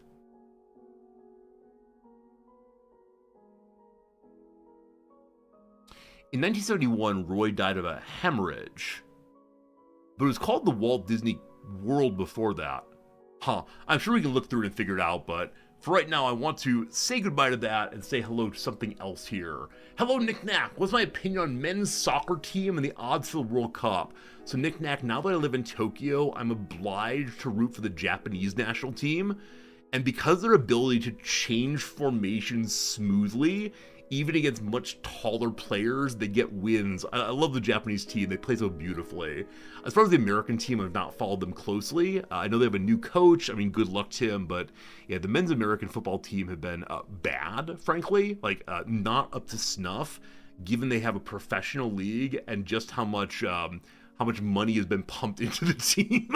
So yeah, the Americans should be kind of embarrassed the past two major rotations. That's how it goes. Anyway, friends, let's go and play a little game called Cook, Serve, Delicious. Or we briefly go say hi to another streamer while we're live. Is that weird? I think it might be weird. Let's see. The person's name is Lost. Wait, Random and Lost. All right, friends. This person is part of our community. They just went live. I don't want to raid right now because we have games to play. Let's briefly go say hello to this person who's part of our community, and then we'll come back over here and play the video game. They're playing a game that's very, very similar to RimWorld. It's like Chinese RimWorld. That's right. So let's say hello. That. Okay. So what we're going to do is we're actually going to... Hello. Get rid of this. We're going to I actually hope you have a good some stream. Stuff. We're going to delete, what, 1, 2, 3... Please say hello to the Resorty I forget. community. Hold on. So if we do... Heart. Life, work, life. Display, timber. No, I can't rate. I'm not going to rate when we're alive. 1, 2, 3. Let's see. 1, 2, 3. We put a cushion here. Oh, we're going to have to delete a little bit. Okay. We're going to delete, this. Rechat. Yes. There it is. Oh, my goodness. Oh. Hey, welcome in, Growlcore. Resorty, hello. Have a good stream. Please say hello to the Resorty community. Holy cow. Well, hello. There we go. Welcome not in. a raid. Thank you so much. Just a hello. Hello, Dr. Redacted. Hope the game is fun. Welcome in. Good luck with your amazing Steel. Game Urchin, cultivation. Cortraption. There we hello. Go. There we go. Got some follows out of it. Dogberry, thank you for giving a follow to our fine friend there. Follow. Not a raid, just a hello. That'd be Hope nice. The game is fun. Good luck with your amazing cultivation. Well, thank you, Resorty. I appreciate you. Thanks for bringing some people over. Of course. Very good, very good. Enough of that. No more helping other streamers while they're streaming and I'm streaming. Helping the competition. No good.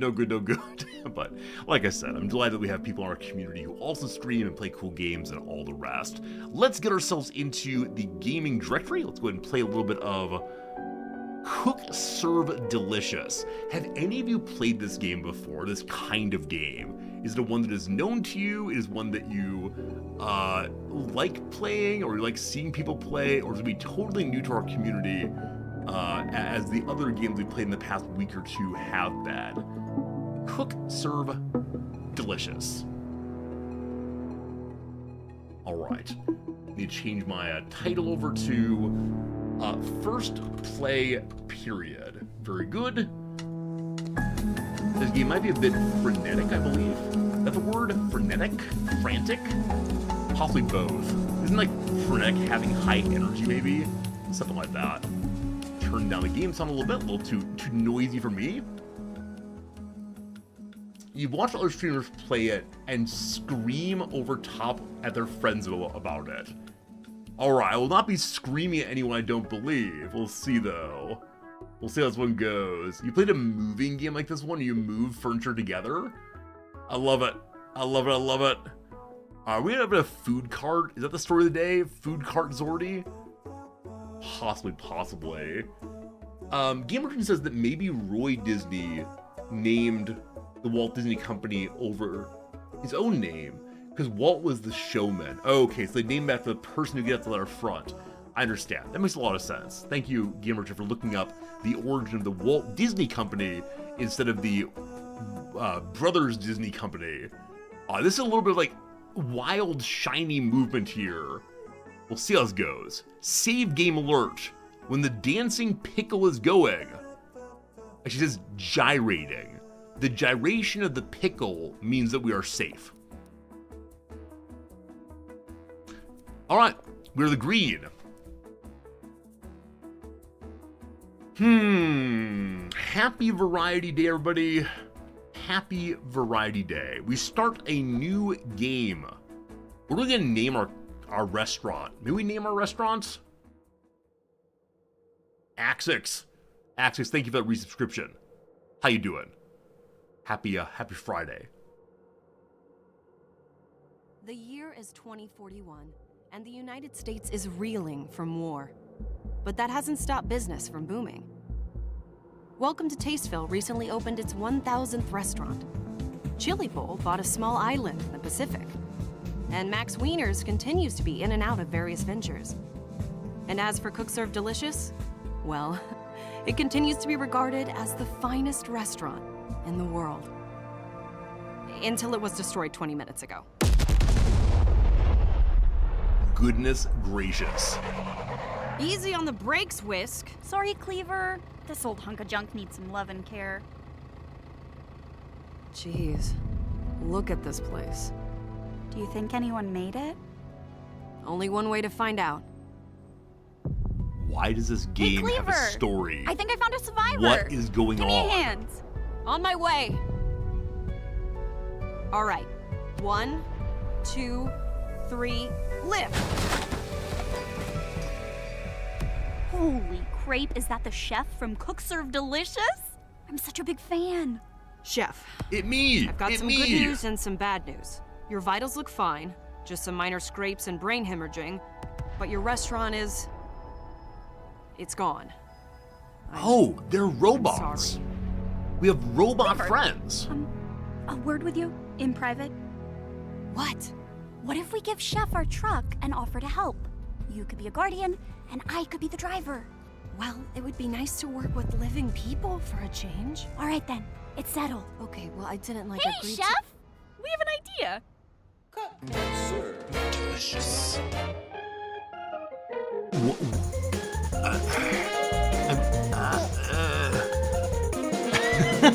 I thought so.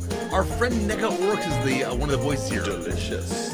Nega Oryx is a streamer that I used to raid regularly. She's the sweetest and kindest and nicest person on Twitch. And she plays one of the characters in this game. That's very exciting. We'll hear her voice regularly. And that is something else. Maybe I should shout her out at this point. But she's playing Whisk the driver on the left-hand side there, or I guess middle side there. So we are the fellow in the middle. Those of you who have played this series throughout,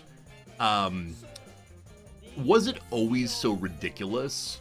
Or is it the case that they've kind of leaned into the goofy silliness here? Because what a ridiculous beginning.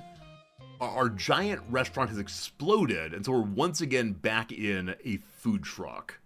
Food's for a little, back for a little cringe. I mean, I think it's a game that doesn't take itself terribly seriously. I think that's perhaps like the big point here is it is not a game where you're going to get highbrow content by any means, but it sure is something. Welcome to Cook Serve Delicious Trace.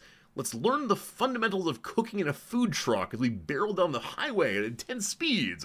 Good luck, chef. All right, here we go. A great day for cooking, Chef. Welcome, chef. Before we get to our first stop, let's make some food in our food truck. Click any holding station or press any listed key above, like F1, to go to a station. Today's menu board Tell us how many orders of each food people will want the next stop. Let's start prepping some food. Probably in the way it's important here, obviously. So let's go move to this side, and time for the big flip. Time for looking in the right direction for my purposes. Boop, there we go. Good old boop. And then you move the follower thing over. How well prepared am I? Fantastic. All right, here we go. No French lessons today. Heck, I intend to do French lesson after we do the crossword today. So a second ad break will probably do that. All right, how many orders of each food will people want next stop? People want to have 12 pretzels. I would also like a pretzel, and there's in fact a convenience store that sells this kind of German pretzel, I'll call it. I'm not sure it's right at all. Sorry, Germans. Like this German pretzel. It's called Natural Lawson. So Lawson is one of the big 3 convenience store brands in Japan, but Natural Lawson is their like special, a little more expensive version for the ladies. It really is coded with lots of like, ooh, how elegant you are to be shopping at the Natural Lawson. But it is the one closest to my home, and they sell the special pretzels, and I love the pretzels so much. Anyway, 12 pretzels ahead. Select a food to prep. Use the menu board above to prep the right amount of food that will be ordered for the next stop. We have some just-in-time manufacturing here, clearly. So F1 first. Select items in the ingredient panel, click or press the letter indicated on the button, namely A here. Below the food prep is a recipe of the order we need to prepare. It lists the ingredients needed to make it the perfect order. German friends, do you call pretzels German pretzels, or are they just pretzels there? And then how do you talk about the smaller ones that come in a bag? Are those American pretzels? I'm curious. You love how the Natural Lawson serves pretzels. They have a much larger baked goods section than the ordinary Lawson. The ordinary Lawson has a lot of fried chicken and bao and other hot things, where the Natural Lawson has more baked goods instead. And this is also gender coded in Japan. The fried chicken is much more of a male food. It's greasy and so on, where the baked goods are more female coded here. How it goes. You call them Braisen? Not a Deutsche Braisen? Too bad. So we need classic or German. May I see how many of each one we need? Well, first, what are the recipes we need? Blue German pretzels. Place ingredients that are needed by the recipe by clicking or pressing the indicated letter. Once you've placed the ingredient, you can press enter, right click, or click on the recipe. G. Place ingredients that are needed by clicking etc. Enter. The order is now cooking in the holding station. Once finished, it's ready to serve the customers. Open any holding station to make more. Oh, holding station. Okay, so it's cooking in one of the 4 slots I got. Okay. So we continue making. Oh, this is classic pretzels. Oh no, 86. Okay, they want German pretzels exclusively. G. It was classic. I did it again. You fool. Throw it away. One more time. A. C. Classic pretzels. Put them down. Why are people cranky on this one? I don't know. Okay, open more. More pretzels. More pretzels. Or not start them, maybe? German pretzels. Go. There we go. F4. We're going to our next stop soon. Something, keep them hot. I missed that part. Classic ones. Alright, we're almost there. Almost there. We've arrived. So, some of them, they're all at 4. To serve an order, click it and press the number listed on the prep station. HS. Hearthstone.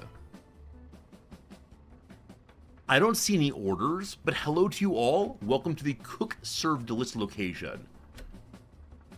Hello? Oh, we just click here. Okay, we click what they want. They want pretzels. They want pretzels. Everyone gets pretzels. So many pretzels. Hooray! Unbelievable. I am so proud of you. Nega Orc says she's so proud of us.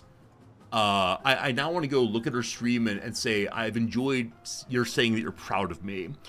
Some orders are special orders that must be made individually instead of in a batch in the holding station. Oh, you can press the numbers, a la 1, 2, 3. Got it, thank you. Select the order when it comes into the prep station. Prep an order, etc. So if someone wants an ice cream, a waffle, and ice cream.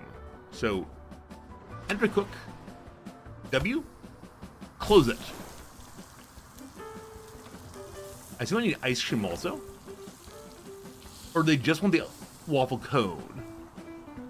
You've completed the order and it's in the waffle iron. Oh, I need a waffle iron. Wait until the order is finished cooking. When it starts to flash, you gotta pull it out of the iron. Wait until it cooks. Should I make other things? I'm not allowed to right now.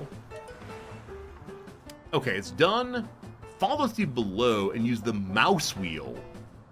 I don't want to move my hands. Click on the button directly below the ingredients and press space to turn the page. If an ingredient has a 2, we want 2 of those. So we dip the cone.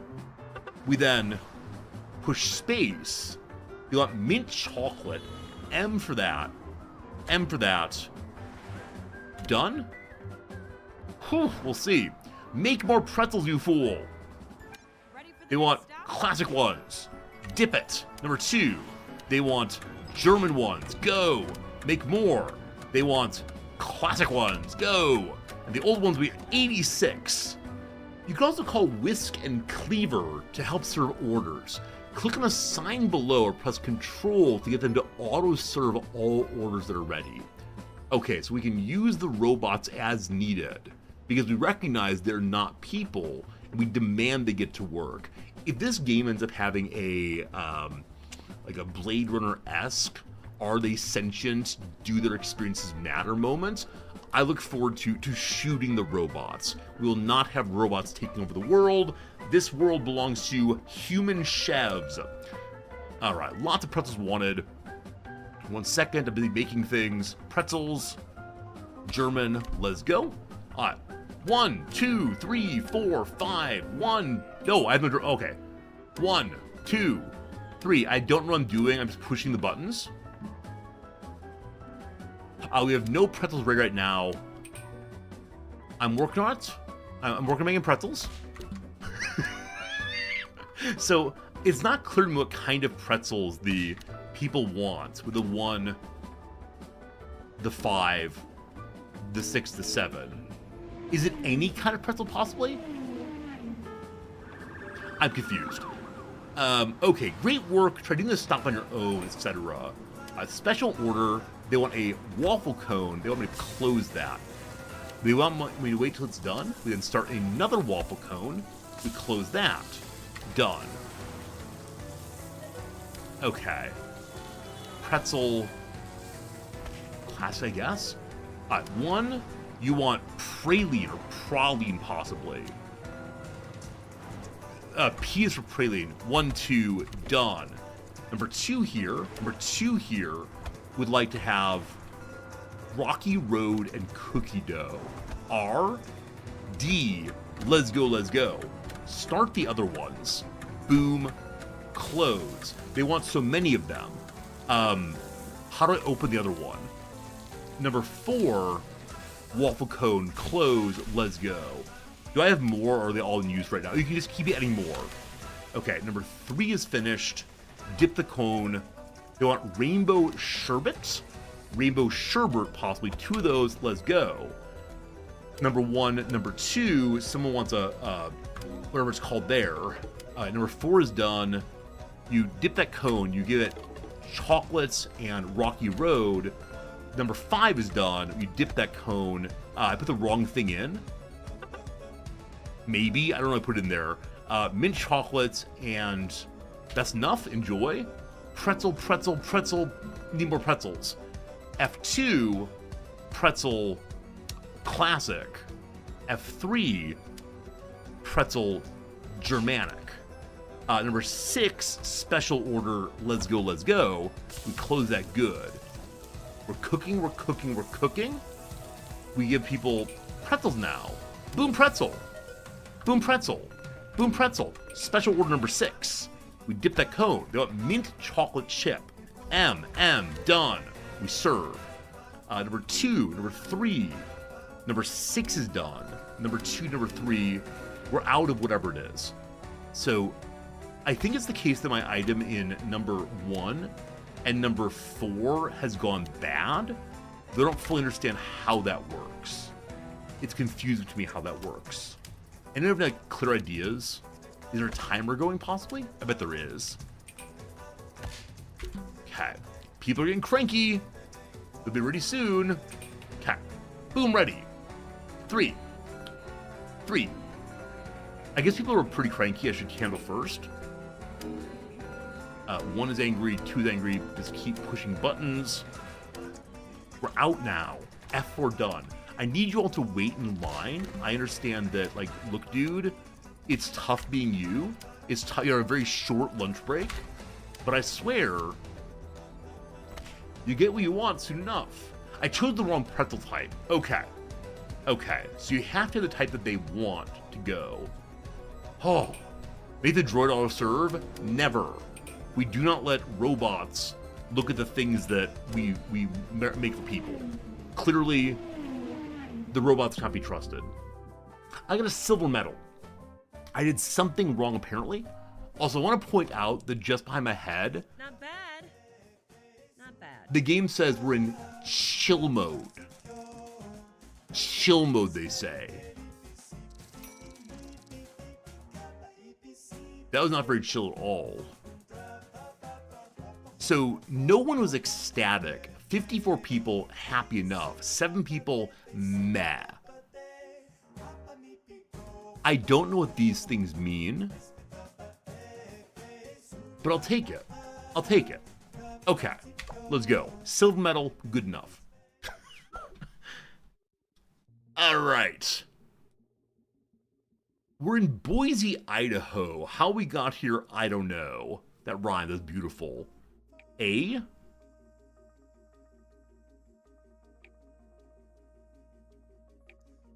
Okay, so you click on number 2. Simply solids. Standard or chill? Chill mode turns on infinite patience for customer and turns off food truck attacks. Standard is fine. Before we start the day, we'll need to fill out today's menu.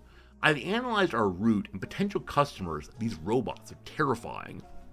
Absolutely terrifying. Oh, I gotta see something real quick. Okay. Hello, ChatGPT. Please assume that I'm an excellent food truck chef who is working in Boise, Idaho. All right, here we go. What's my specialty? I need you to analyze what kind of food that is fast to prepare would be most successful in Boise, Idaho.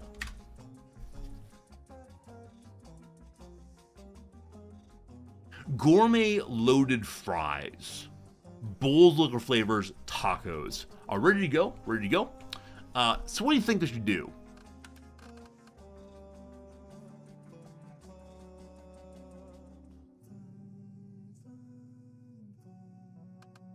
I don't see my gourmet loaded fries.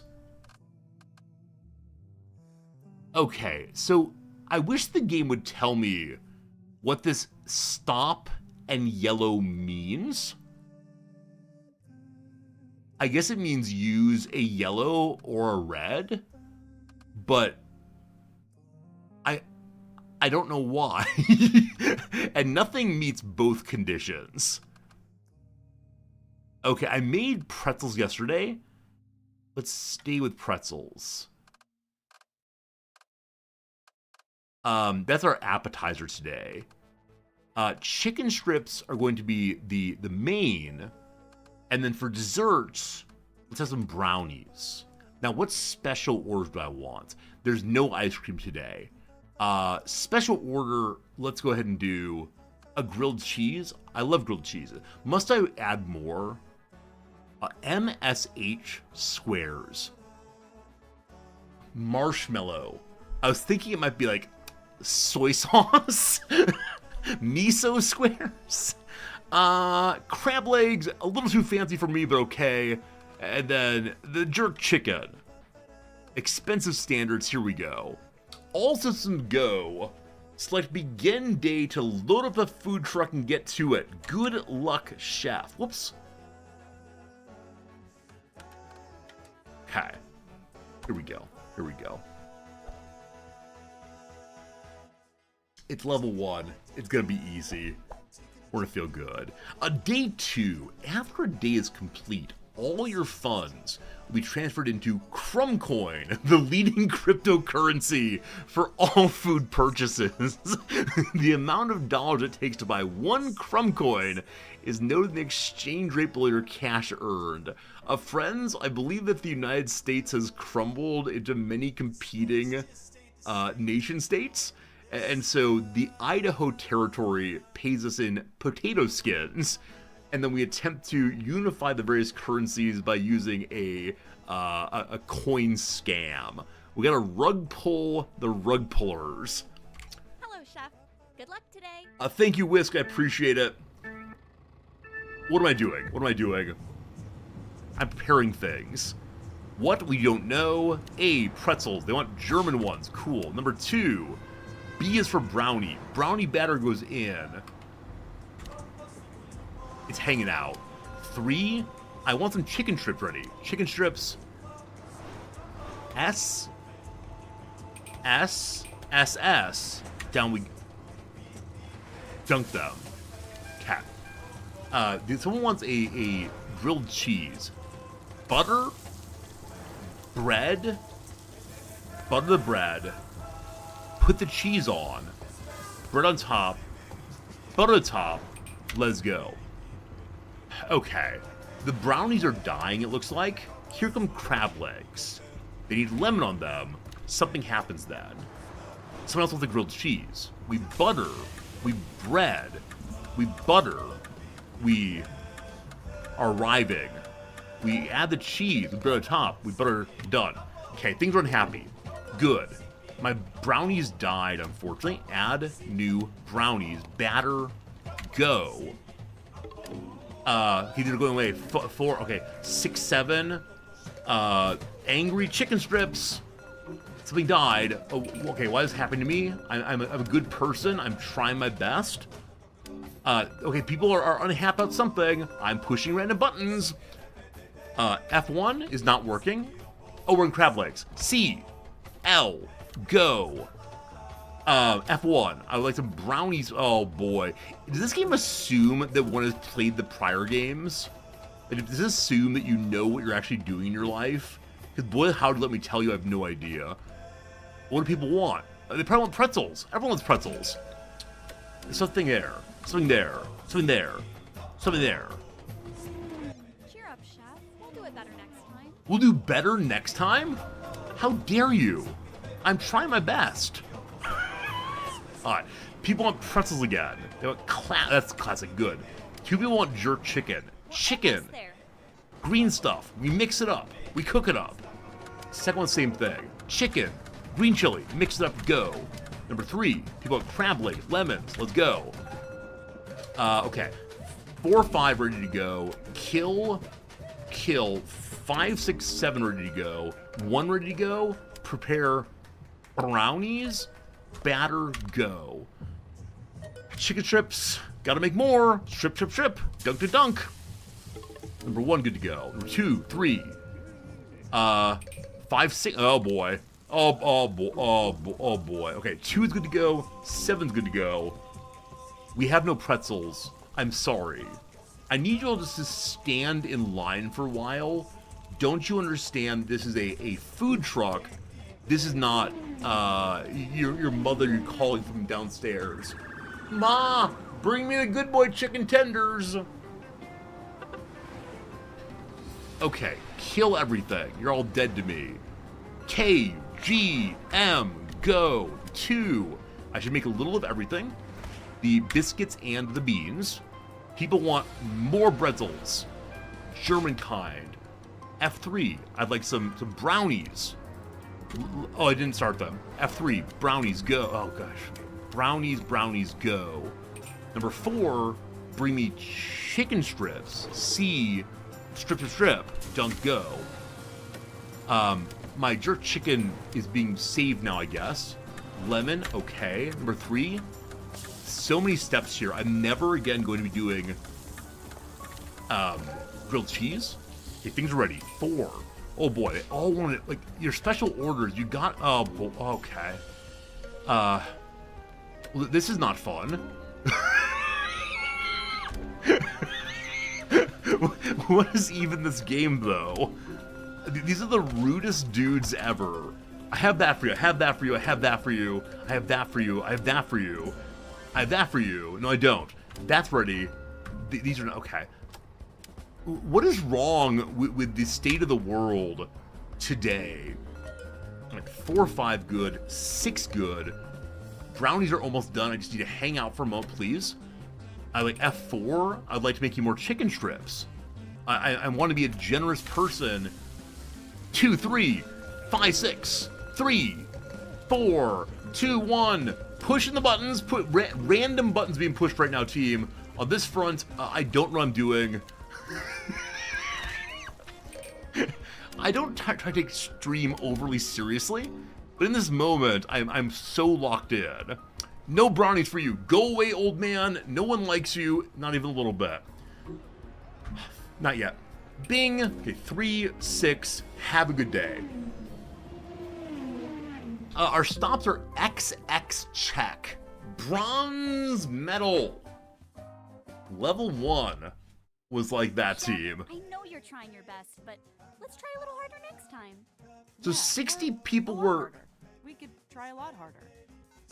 60 people were satisfied, 12 big angry, and they're yelling at me.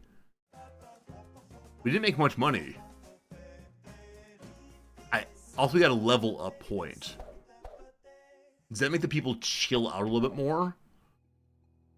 Next up, 3-point menu. We got this. Has a 3-point requirement. We have to purchase higher level foods, at least 3 tier 1 foods. Each tier shows difficulty. Okay. Okay, so 3-point foods and a 1-point food. No more basic such, so. Boiled eggs, French toast, meatloaf. We're a prime rib kind of place. Prime rib represents one of the 9 cuts of beef. Legend has that a vegetable farmer was walking his pet cow Stefan when Stefan suffered a fatal heart attack and fell on the farmer. Trapped under the weight of Stefan, the farmer had no choice but to carve out a portion of the cow to feed himself. Horrified at having to treat his companion in such a way, he attempted to honor the fallen cow by cremating the cut of meat. Alright, fine, thank you. I will buy you. It's 1 Bitcoin. Okay. Is there like a vegetarian possibility also? Stuffed artichokes. Not reading, only purchasing. Good. I can upgrade the main menu. Okay. Okay. One more food first. I don't know what this is. Medovik? Looks like tiramisu, but it's a Russian sponge cake. Cool. And then special order foods. Never again with the grilled cheese. Crab legs, only 2 clicks. I like cookies. Biscuits and bickies. Is that true, Australians? Do you call them bickies? I realize the word cookie sounds kind of puerile as it is, but bickies even more so. I don't know.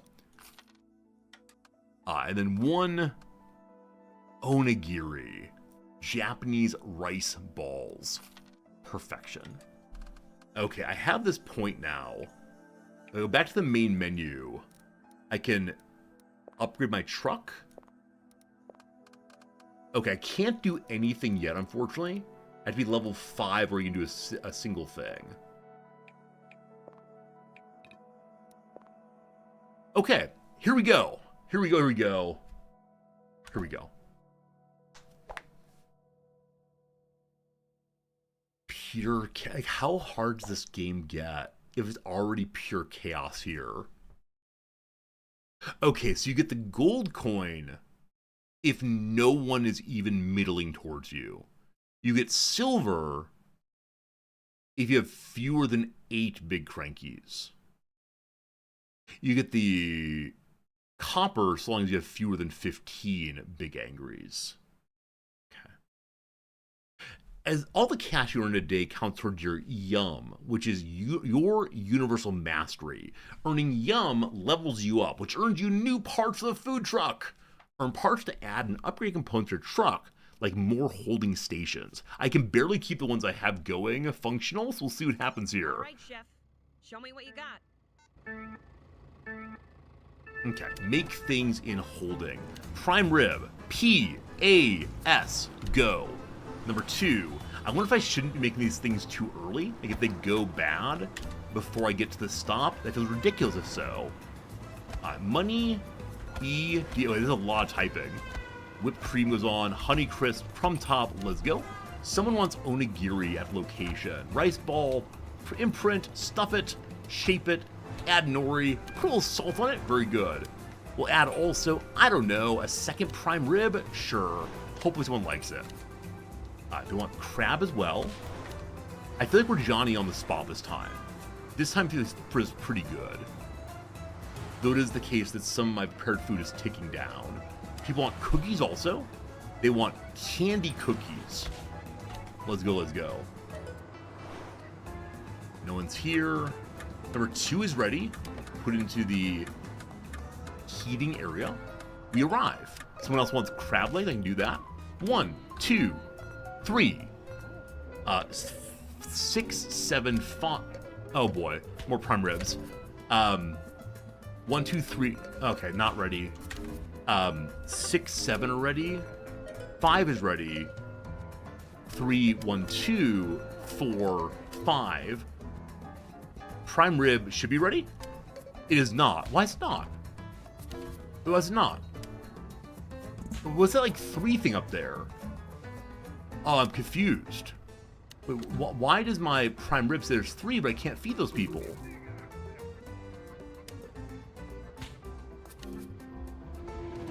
Hello, Snoot TV. Snoot TV, how's it going, my friend? I thank you for raid. I'm Resorty. I'm playing a game I don't normally play. Seneca, it's good to see you. Your thought is beautiful. Welcome, welcome. Hello to you, Kosher Bacon Jam. Thank you for the large emote from I don't know where that horrifies me. Okay, we're making cookies. I'm sorry, no more talking, only cookie preparation. Have you all played this game? Is this a game that is known to you? That's the wrong kind of chip. Oh boy. Well, fine. Alright, number 3 is bad. People want prime rib. I'm sorry, I need you to slow down. Nothing's, oh boy. Okay. I'm now going to lose this game. So you push keys to make things. And people get very demanding and kind of cross. We don't like that at all. People would like to have some tiramisu. That's C-M-E-D-O-V-I-K-S.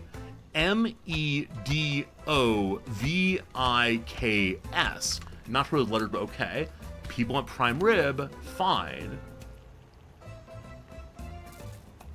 Things are ready now. 2, 3, 6, 7, 1, 2, 5. Prime rib, you're sitting there like you're ready. I'm so confused about how things work up here. Good to see you all sincerely. Hope today's good for you. We're approaching a stop already. Someone wants lemon crab. F3, we have no... Let's just make more prime rib. I'm so confused by how it works. Sauce it, season it, let's go. Seneca, thank you for the follow. I appreciate that. I'm glad you're having a good day today. I hope you're having a good day today. If not, we'll try to entertain you as best we can. So F4 is currently dying. Let's make for ourselves additional prime rib on the run here. Good. Cookies are ready. People on onigiri. We know how to make onigiri. Full of lots of good stuff. Nori on top. These people are going wild for Japanese food.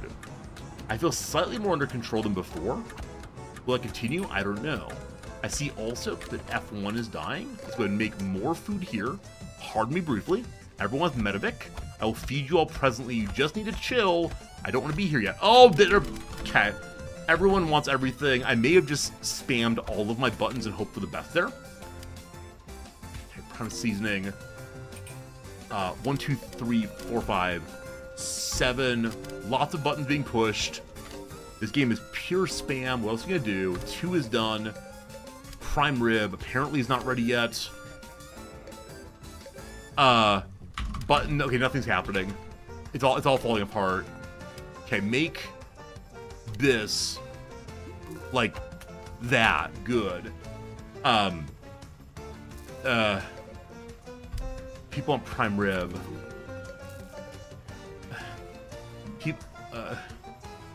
No one has dessert coming. I want to make you dessert, because isn't dessert nice?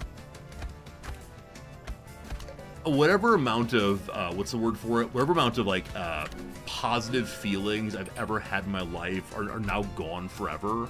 I don't mean to joke about that, but seriously, I've just burned all of my adrenaline for the rest of my life.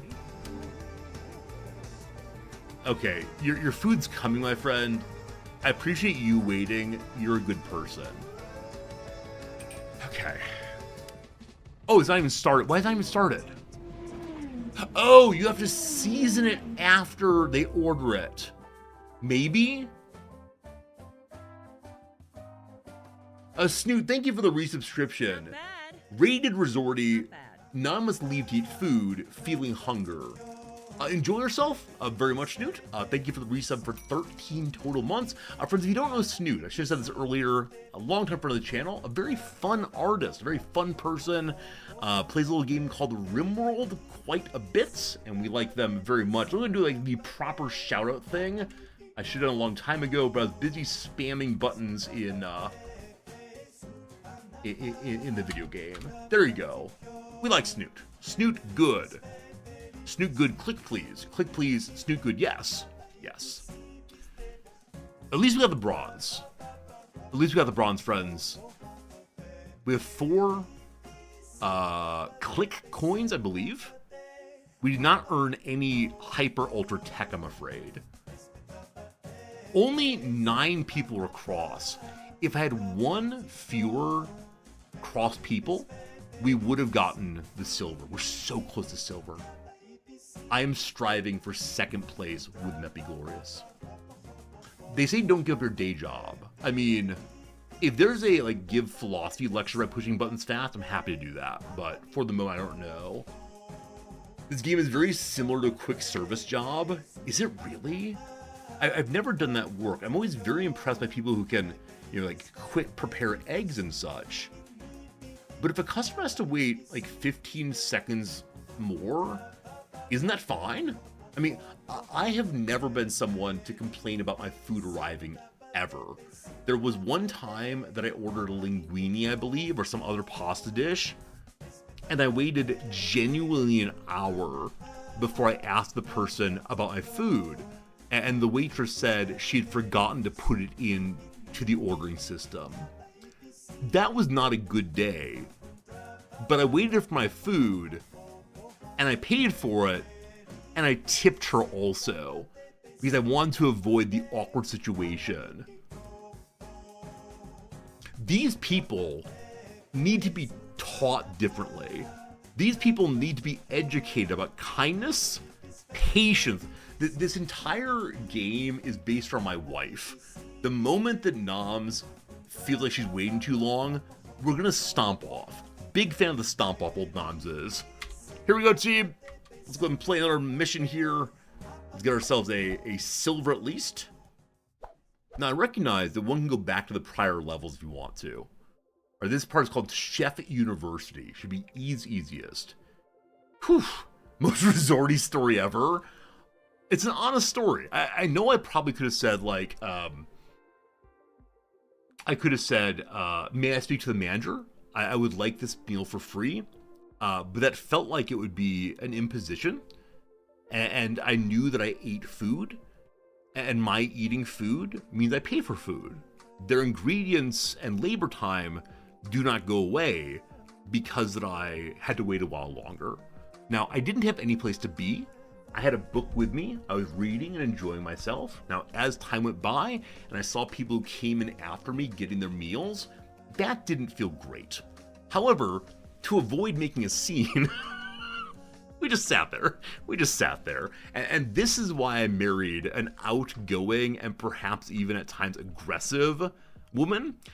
Because someone needs to say, I didn't get my fries that I ordered, and it's not going to be me. Okay, I kind of want to go back to the prior ones and do more betterer, but isn't it more fun to go to the harmonica level? From Chef University to harmonica. If I get to stop and play music occasionally, I'm all about it. Let's go.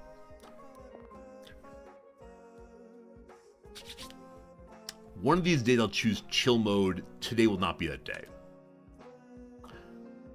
Okay, there's nothing on this that says I have to choose higher level fancy food. Though it does say 3 points needed down behind me. Is it 3 points in total, possibly? So these foods, again, are the ones that people here would like to have. They differ from the prior ones. No consistency in my life. It's the same as before. There has to be 1 point. All right, so you. I think it's not the same, actually. I think I can go ahead and do the one that costs 2.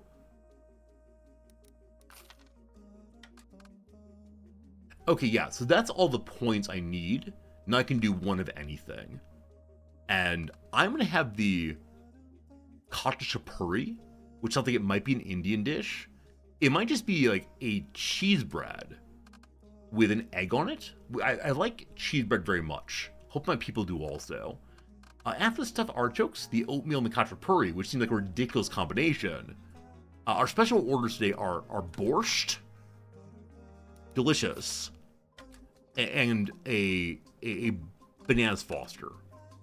Soup and dessert, we're all about it. All about it. God. Your raid in WoW is done. Let you know if I have any questions. My questions are why? Why is this game so cruel? That's what I want to know. Not see an oatmeal food truck. If it has all the different flavorings, if you get like raisins and cinnamon, oh, better yet, you put these out for people to do themselves, right? My favorite food truck. Let's see if I can find the food truck quickly. If ever I run a food truck, I would like this to be the case. Food truck, grilled cheese, I believe.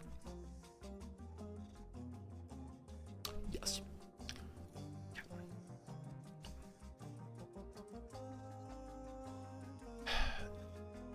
Danger. 1 grilled cheese. Don't ask for tomato slice. I swear to God, I will reach through the window, pull you inside, and hold your head against the griddle. $1 grilled cheese, no change given.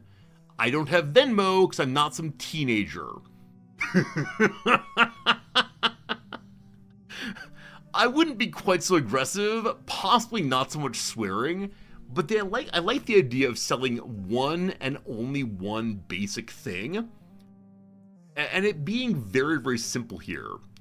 I was in a college town at one point visiting that had a man called Winston. He was Winston the Bagel Man. Okay. So, yeah, what he had... Is there a photo here, possibly? What he had is a cart. And he would stand outside of one of the major bars. And he bought all of his different toppings from the local Walmart. It was not homemade bagels. It was not like fancy artisanally prepared cream cheese. It was the things that you would get from the local Walmart. And he would sell from 9 p.m. to 3 a.m. every night. And if people weren't buying, he'd sit in his van and listen to music and read a book. If they were buying, he would talk to them about how important it is you don't smoke and how important it is that you don't drunk drive. He would also tell you jokes that were the worst dad jokes you've ever heard in your entire life. It was an absolute institution. And I believe it was like $2.50 or so for a bagel. And it was a good time. It was a good time, met him a few times, all very good. And again, that kind of life appeals to me. If I don't do the professoring thing, at some point I might end up doing the bagel man or grilled cheese man. Could be good. You have a hot dog place in your city that operates similarly. $2 to $4 Coney dogs only take cash, and they're extremely hostile to proper change. I don't want to be a monster, right? I don't want to be a monster to people, but I like the idea of we're not going to make change for you.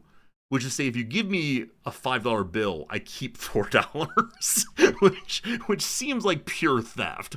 However, here we go.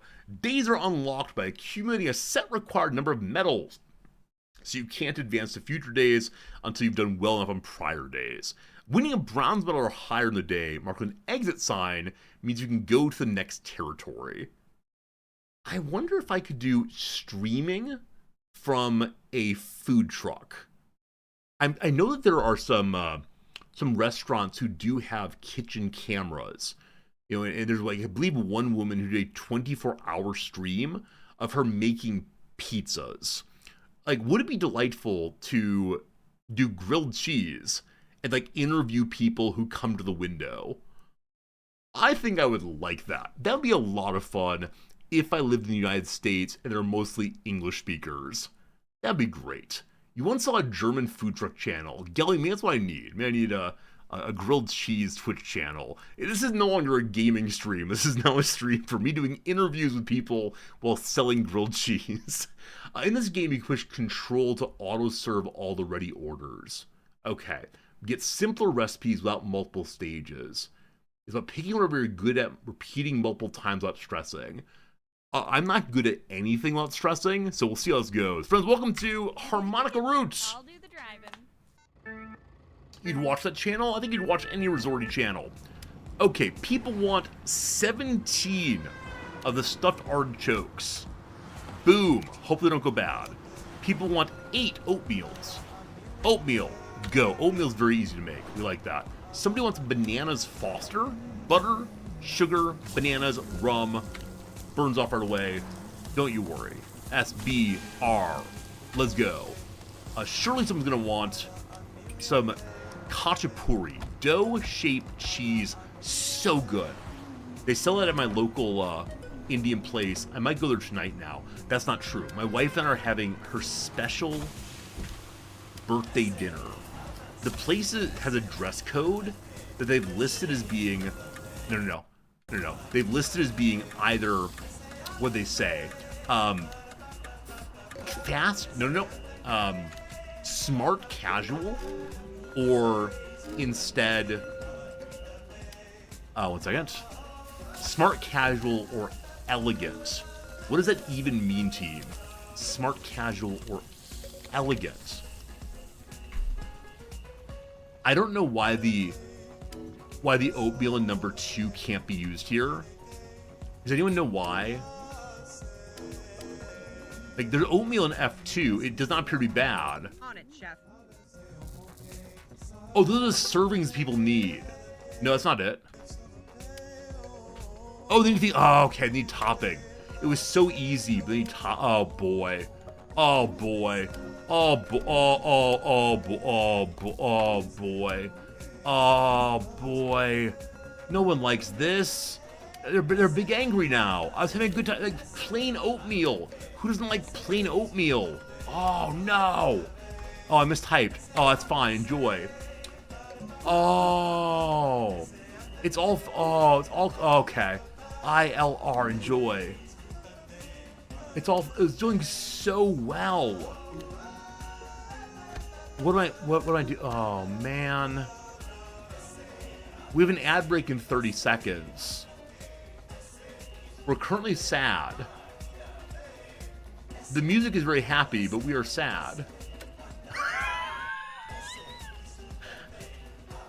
I'm waiting. I'm waiting. Your food will be ready very soon, friends. Very soon. Let's go. Let's go. We pause the game. Friends, time for a quick little ad break of 3 minutes. When the ad break is done, we'll possibly continue playing this game. We'll play Caves of Cud. We'll play the bouncy ball zoomer game. I don't know. I don't know. Is this game good? Are you all enjoying this game? Or is it heading in the direction of resorty suffers for our entertainment? One is never quite sure on these things. A smart casual means business casual with color, need a jacket, not a tie. I'm going to do that. I'm going to wear my stream jackets to dinner tonight. It'll be nice. Too stressful. I think I agree. I think that people are getting second-hand embarrassment over this one, so I'll probably say goodbye to it after this level. Friends, welcome to the once a week speed run of the crossword. Can you believe it? Here we go. Happy Friday, April 4th.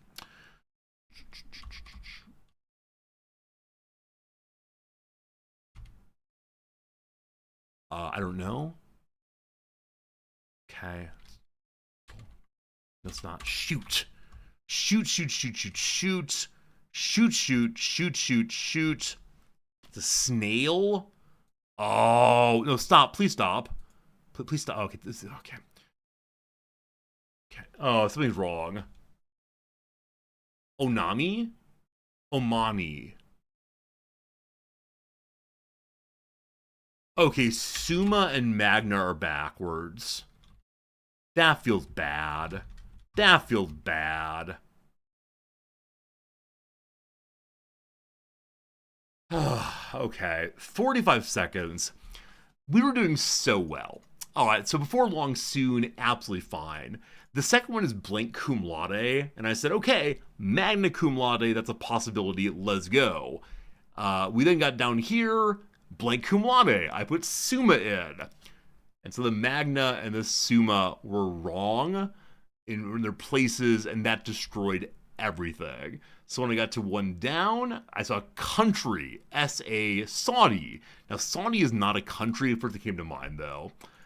Had I gotten magna and summa in the correct direction, that would have been an 8-second solve. It would have been absolutely right. But because I was off, nothing of value happened, unfortunately.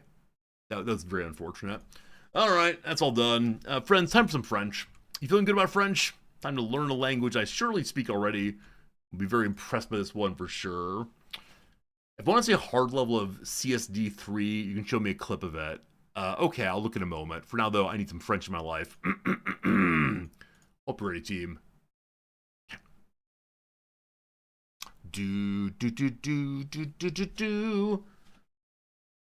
Recap the level, roar at the end. Here we go. And. E. No, E. That's A and T is Good. Tu manges une orange. I have no idea. What was that again? Tu manges une orange. Tu manges une orange. I believe that's tu manges une orange. You are eating an orange. Good. Paul mange un croissant. I'm sorry, what? Paul mange un croissant. I believe that's Paul eats mange a croissant. Croissant. Paul mange un croissant. Let's try the slow one and see what happens. Paul mange un croissant. The difference between slow and ordinary here is insane. Paul mange un croissant. In Japanese learning, the fast and the slow aren't that different. Paul mange un croissant. It's insane, okay. Un chien et un cheval. Un chien et un cheval. That is me, a dog and a horse. What are they doing together? Fill in the blanks. Hardest exercises. Un blanc et un garçon. It's a man and a boy, so un homme et un garçon. Homme. Une fille et un chien. Your Quebec French is cringy how snobbish it sounds. Lexel, I need you to come on stream at some point and teach me how to degrade my French into a direction that's more Quebecois. One of these days. Un fille et un chien. And do I say like, une fille et un chien? Is that more Quebecois? Am I closer? Un fait ou un chien? It's gonna be un fait. Fille. Un fait. I don't know how to say this one. Let's see. Fille. Fille. Une fille. Okay. A girl told a dog. Un fait et un chien. Un fait et un chien. Good. Un blank and a cat. A man and a cat, certainly. Un et un chat. Un garçon et une fille. A boy and a girl. Un garçon Garçon et et une fille. fille. Team, to what degree is my French accent understandable? So I'm guessing not at all. I'm just making noises and you go, close enough. But it's certainly better than my previous un garçon et une fille.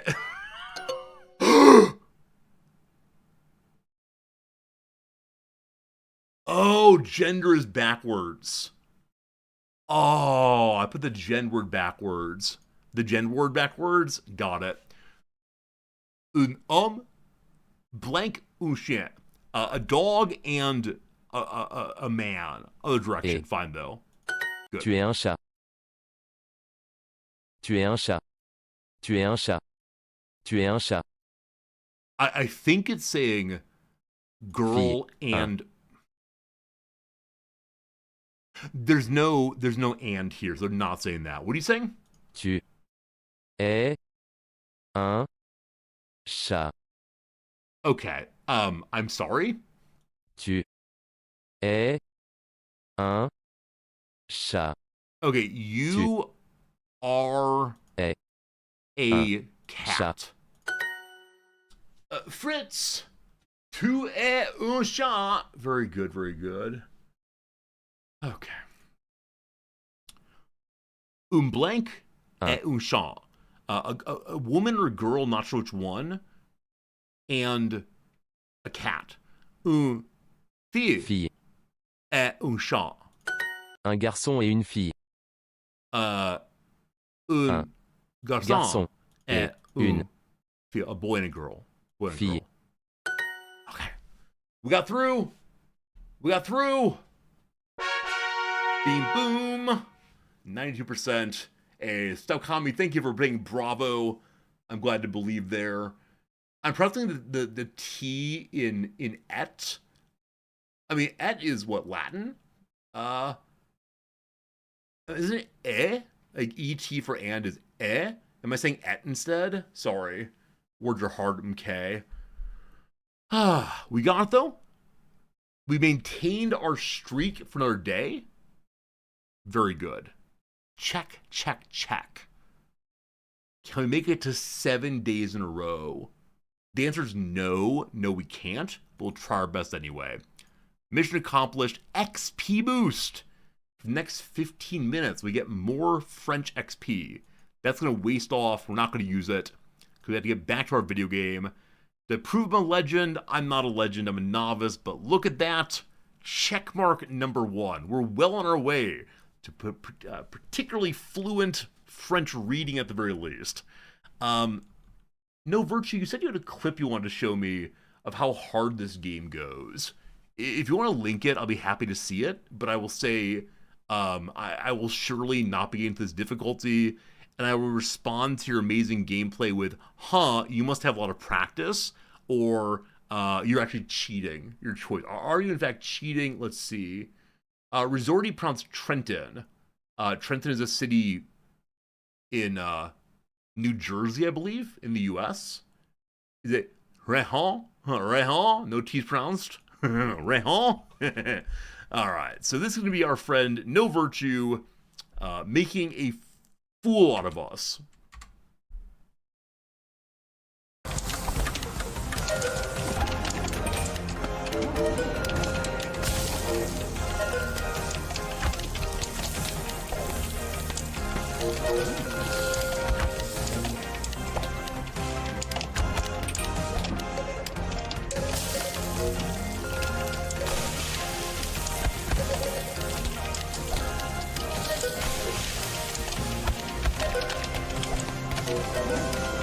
Cool, let's play a different game. Okay. All right, team. All right, team. So let's be playing the Zoomer Pachinko game. That seems good to me. All right, progress save. Yep, that's fine. Thank you. All right, where do we got our Zoomer Pachinko game? I know how to play that one. That's a lot of fun. I like that game a lot. Nubby's Number Factory. Here we go. Here we go. All right, all right. I really thought that Cook Serve Delicious was a very like cute game that eventually got very difficult. I honestly did not recognize that it was a game that goes hard from moment one. Now, I'm guessing you're supposed to lose and figure things out as time goes by, but really and honestly, it is not a positive feeling for Old Resorty. Is there a cooking game that feels like less ridiculous? Or is this just how cooking games go? I think I played one on Flash a very long time ago that was like not painful from moment one. This game's gonna be called like Zoomer Pachinko. Cool. If you haven't seen this game yet, it's kind of like Slay the Spire, but instead of playing in cards, you play pachinko balls bouncing around. Cooking Mama. Cooking Mama is a friendlier version. I see. In French, you don't pronounce T's, you pronounce D's instead. So the word Trenton, Treontn, you say as Drendron. Is that true? Like, I don't want to say that you're not speaking honestly of your language, but why would you pronounce Treontn as Dredon or Rehan? No T's. Rehan. It seems wrong to me, team. You do say T's, just not at the end of words. Okay. You talk about how you talk where you live. I see. So T's at the end of the word unless the next word starts with a vowel. I'm sure we'll learn that. Team, welcome to this game. Classic mode. Let's go. Choose your supervisor. So this is something we learned off stream, and if you don't want your game to be spoiled, then close your ears right now. And that is, it turns out that the boss of the level is like both the person who tells you what to do and also the person that you fight. You have to get 5 happy stars to unlock the next person. For right now, though, we're staying with Tony, and Tony has laser beam eyes that will attempt to melt our board. And that is why he has to wear glasses a la Cyclops from the X-People films. Now, if you haven't seen this game, it's going to seem ridiculous, and it's very, very good indeed. Here we go. So, the aim of the game is to make the highest possible numbers.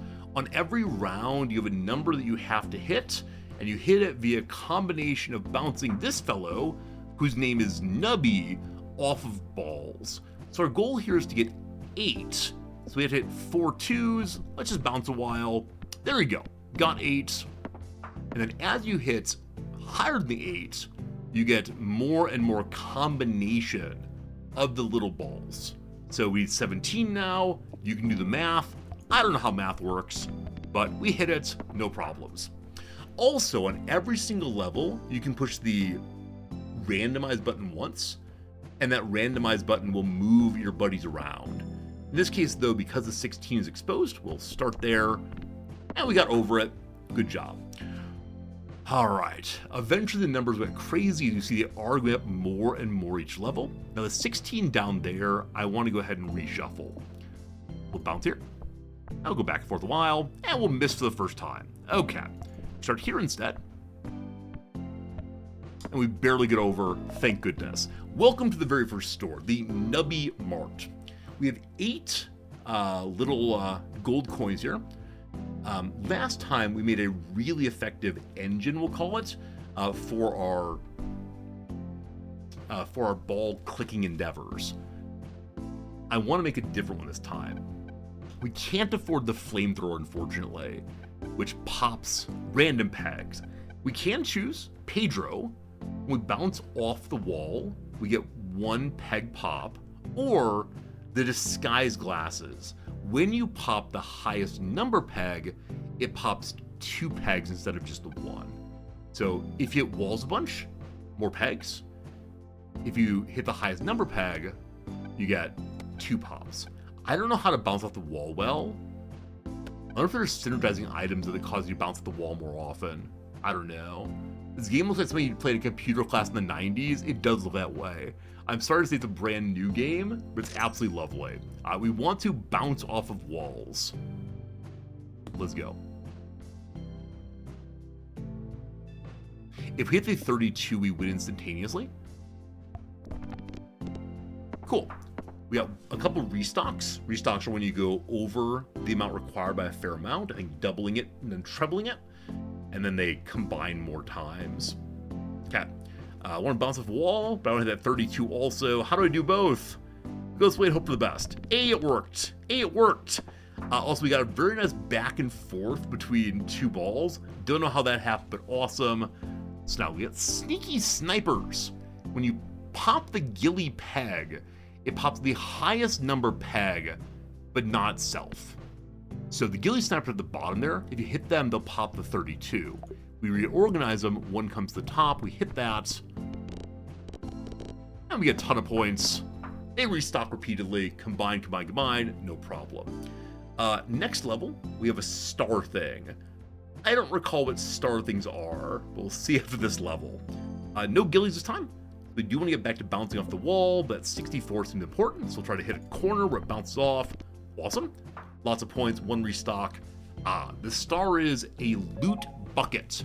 So either we can take the cheesy perk. Every 3 seconds, all of my items fire. Right now, my item is just one random peg explodes. We might get more later. Or a rare snaky perk. This item in slot 2 triggers. It triggers all of the other items, but slot 2 does not work anymore. Okay. So this is probably useful if the item in slot 1 is one that only triggers at the very beginning of a round, because it doesn't matter after that.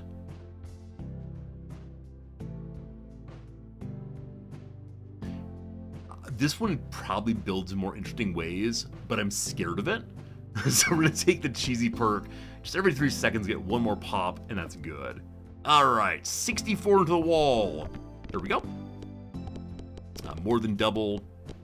Awesome. All right, back to the store once more. So every 3 seconds, they all go.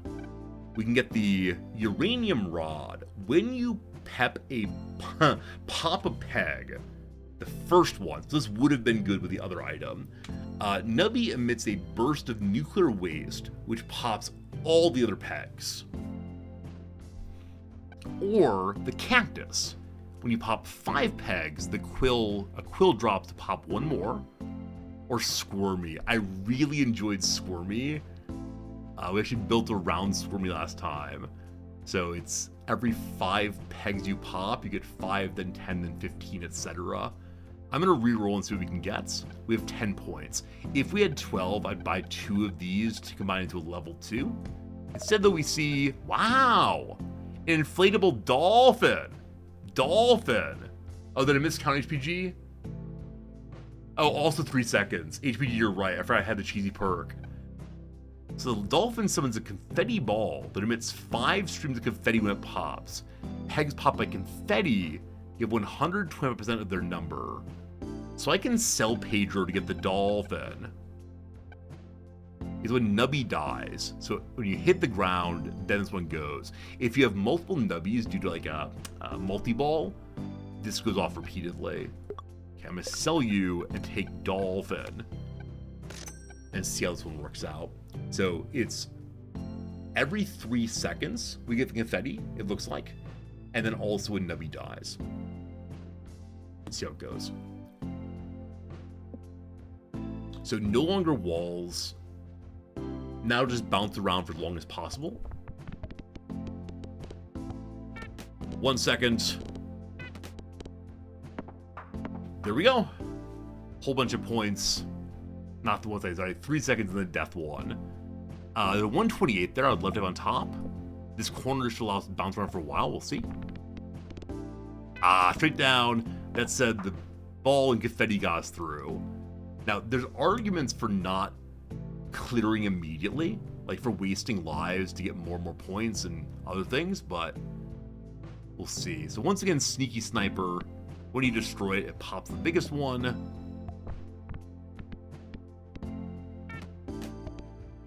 We barely got over, but it's okay.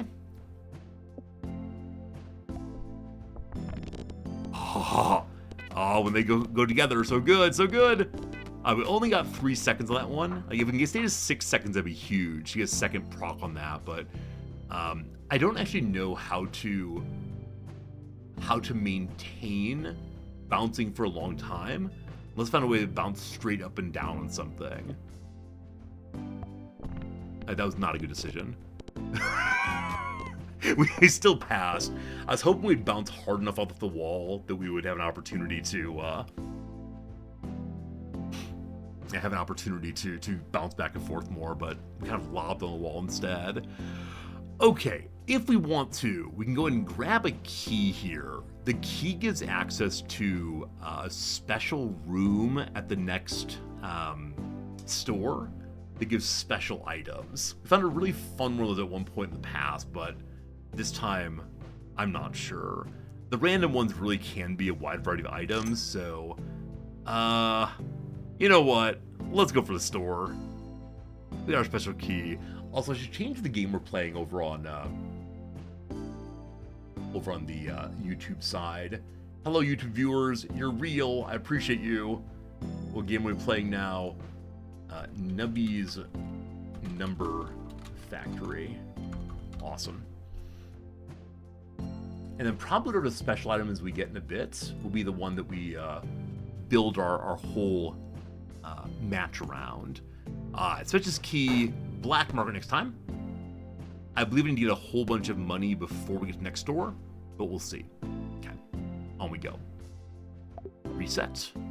Lots of bouncing, please. Oh, not a lot of bouncing. That was pretty bad. Lots of bouncing, please. Hey, we got it. Hey, we got it. Nice. So only got through, didn't double it. It's all right.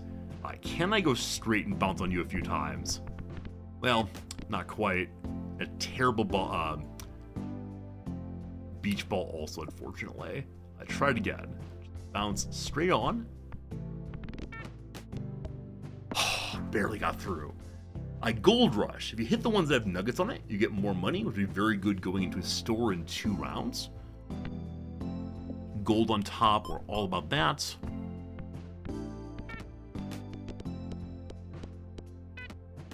Awesome. Well, not awesome. We didn't get high enough. Alright. Should I be trying more to stay alive longer? I believe we're going to lose here. I believe that I've not done well in something. Maybe the longer you bounce one is only good later in the game, possibly. That said, we did survive, but barely. Can we do it again?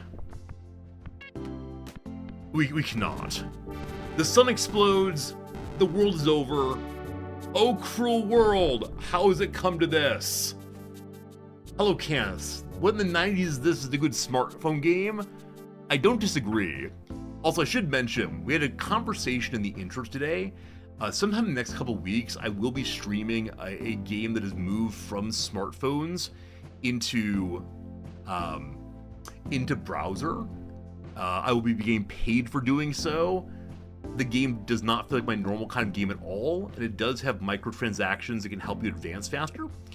We talked it through on stream, and we decided that it was okay to do this a little bit for the money, as long as I'm open with you all about why it's happening, and don't break your trust too often.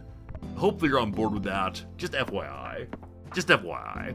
Alright, good first level. Let's keep it going. Make some money, please. Money. Is Raid Shadow Legends? So honestly, it's not that. I've continued to refuse Raid Shadow Legends, though they offer me things over and over again. Money talks. I mean, while money talks and daggers howl, it's very important to me that I do not alienate you all. Because, like, to be entirely sincere, other than my wife, you all are, like, the best thing in my life. And it's been very good knowing you all. And if I took a sponsorship, and got a decent chunk of money but lost most of my community, that would feel pretty bad. I would not take that trade. I would donate the money to charity and say, I'm so sorry. I'm so sorry. I like the kazoo so much because it's a permanent doubling of any peg, which can work very, very, very well. Very, very well. The 1 ton feathers, that's funny, pops the lowest peg twice. Pops a random peg. When the peg pops, it gives its points twice. I think the kazoo makes sense for me. I think it makes sense just because that, even though it doesn't help us get points immediately, in the long run it will. It gets every 1.5 seconds. Nothing but kazoos, let's go. I mean, when the kazoo presents itself, who am I to say, no kazoo, I don't want you? Well, we failed twice in a row. That's pretty bad. Yeah, I think in this channel, we believe in kindness, generosity, and kazoos. If I actually had a kazoo right now, I would play it for you. Like, aren't kazoos based on a very thin sheet of wax vibrating quickly? Maybe. All right, give me that gold. On this day, I have nothing but greed. There are 2 right here. Let's get them both. We got them both. We then lost the round. Fantastic. Winner, winner, chicken dinner. More money, more good. The 64 is hidden. I bet there's actual strategy to this game. I expect there's some way in which one can say, this is the ideal way to shoot it. But I do not yet understand that level of strategery. Here's our perk. Either when Nubby bounces, a low chance to force trigger 5. We have to open perk 5, and like 5% over many, many bounces is great. Or the lunar perk. When Nubby dies, it force triggers the item in slot 6, so 2 unlocks, 1 time for every 7 rounds you've passed with this in your inventory. So the earlier we take this, the better if we're gonna take it. There are 80 rounds to my knowledge. So if we take this now and get like any good item into 6, that could be great. So the spring helps us nigh instantaneously, with lunar perk helps a bunch in the future. I'm gonna go with the immediate bonus and we'll see how it goes. So next level, or next location's the shop, and we need to unlock 5 no matter what happens, I believe. Barely got through, I'll take it. 5 gold to open this, absolutely. You go there then. The broken socket, if you pass the chain bolt that pops a bunch of pegs. So this one is helps you double, treble, etc. for more recombinations. Tax again is every 5, get a quill. Evil Goose, when the pegs are halved, let's say when you bounce on enough times, all pegs give equal points to double the number of lowest peg. So probably all pegs give 4 points. 2-4 for right now. We'll reroll. Friendly Rock, if you hit a wall twice, doubles 4 pegs who are smaller than 32. Asbestos, 1 random peg gives plus 20 points. It increases the number by 20 for every time the item triggered in a round.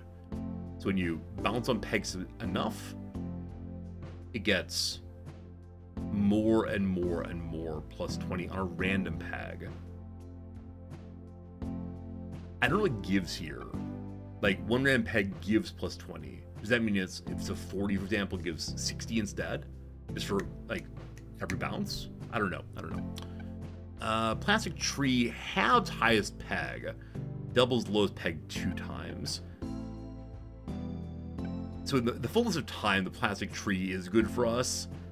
Just in the short term, if I'm trying to double random peg, seems less good. In the fullness of time, I actually like this one. And I think I like it more than the Kazoo as my constantly going off one. Again, fullness of time plastic tree is to the good. Just in the short time might be very, very annoying. Or short term, not short time. Reroll for higher on top. Absolute failure. Straight into the hole. This is me another not great run, I think, due to less than ideal placement strategy. Alright. 2 failures. This time, nothing but success. Awesome. Okay. We've hit the 8 twice. We're good. We're good. So those of you who have played this game or seen this game, what kind of strategies do you know? Like, on the one hand, you can just sit back and say, LOL, balls go bounce. And, like, balls go bounce is a lot of fun to see. However, is there something I'm missing? Sea cucumber. Every empty peg space gives points equal to the total amounts of pegs in pop this round. So peg space is empty as they combine more and more. Jacks. When you pass the goal, a sharp shot pops some peg 10 times. A pachinko parlor harder. I've yet to be a pachinko parlor. While it is the Japanese national sport after baseball, I guess, they don't upgrade items. Yeah, you get 2 of an item, put them together, correct? It's a matter of finding the 2 items, though, of course. Okay. Bunch of points at a time. So the empty peg is huge right now. The more empty pegs we have, the more bonus points we get, the more they combine, etc., etc. That was an absolutely lovely item to pick up. Look at all those restocks already. Each restock is another coin, I believe. And also, like I said, combines them more. That 128 is the solution to all of our problems. Goodbye depression. Goodbye sadness. Goodbye marital tension. Goodbye tariffs. All of our problems succeed. Amazing. What item synergizes well with this? Is it, after 15 pegs are popped, force triggers all pegs popped items? It's not that, but we could find that. Or number 2,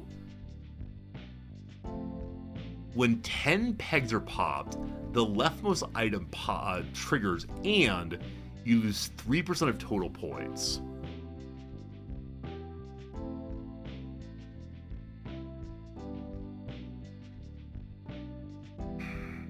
So we're stuck with this thing all the way through. 100%.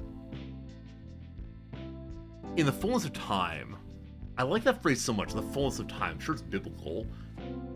In the fullness of time, 3% of total points becomes very, very unfortunate.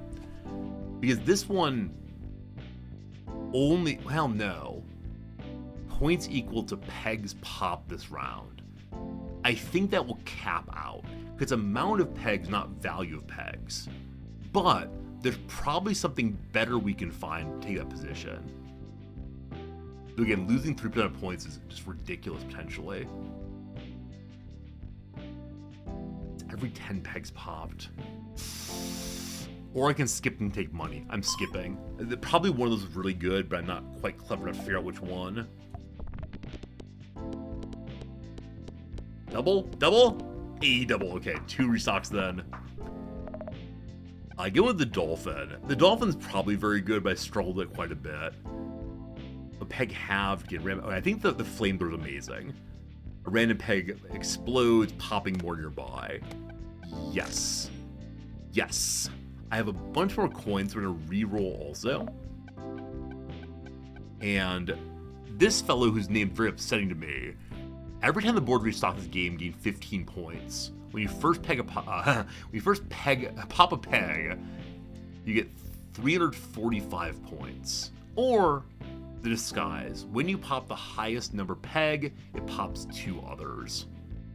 I think this awfully named character will be strong for right now, especially when we're getting more and more restocks.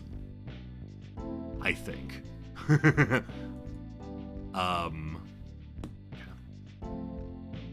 So when you pop anything, there.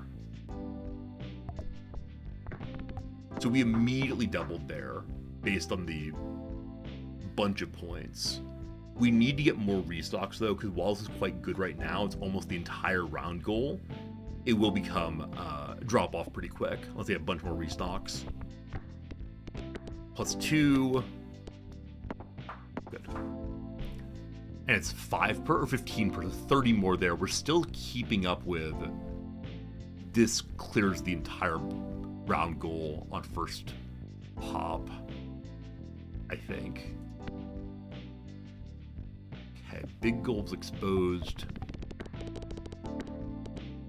Okay, that +3, +3. 3 restocks, we love it. So, how do I think about this? I don't know if these synergize super well.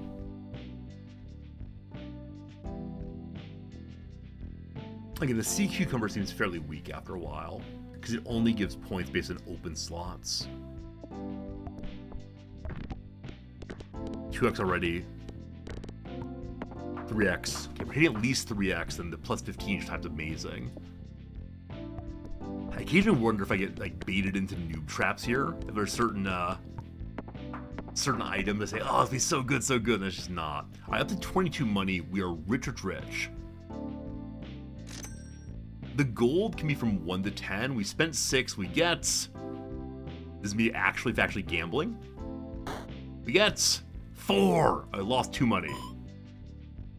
Pure degeneracy. May as well be playing trading card simulator or opening more boxes on stream. 9 money.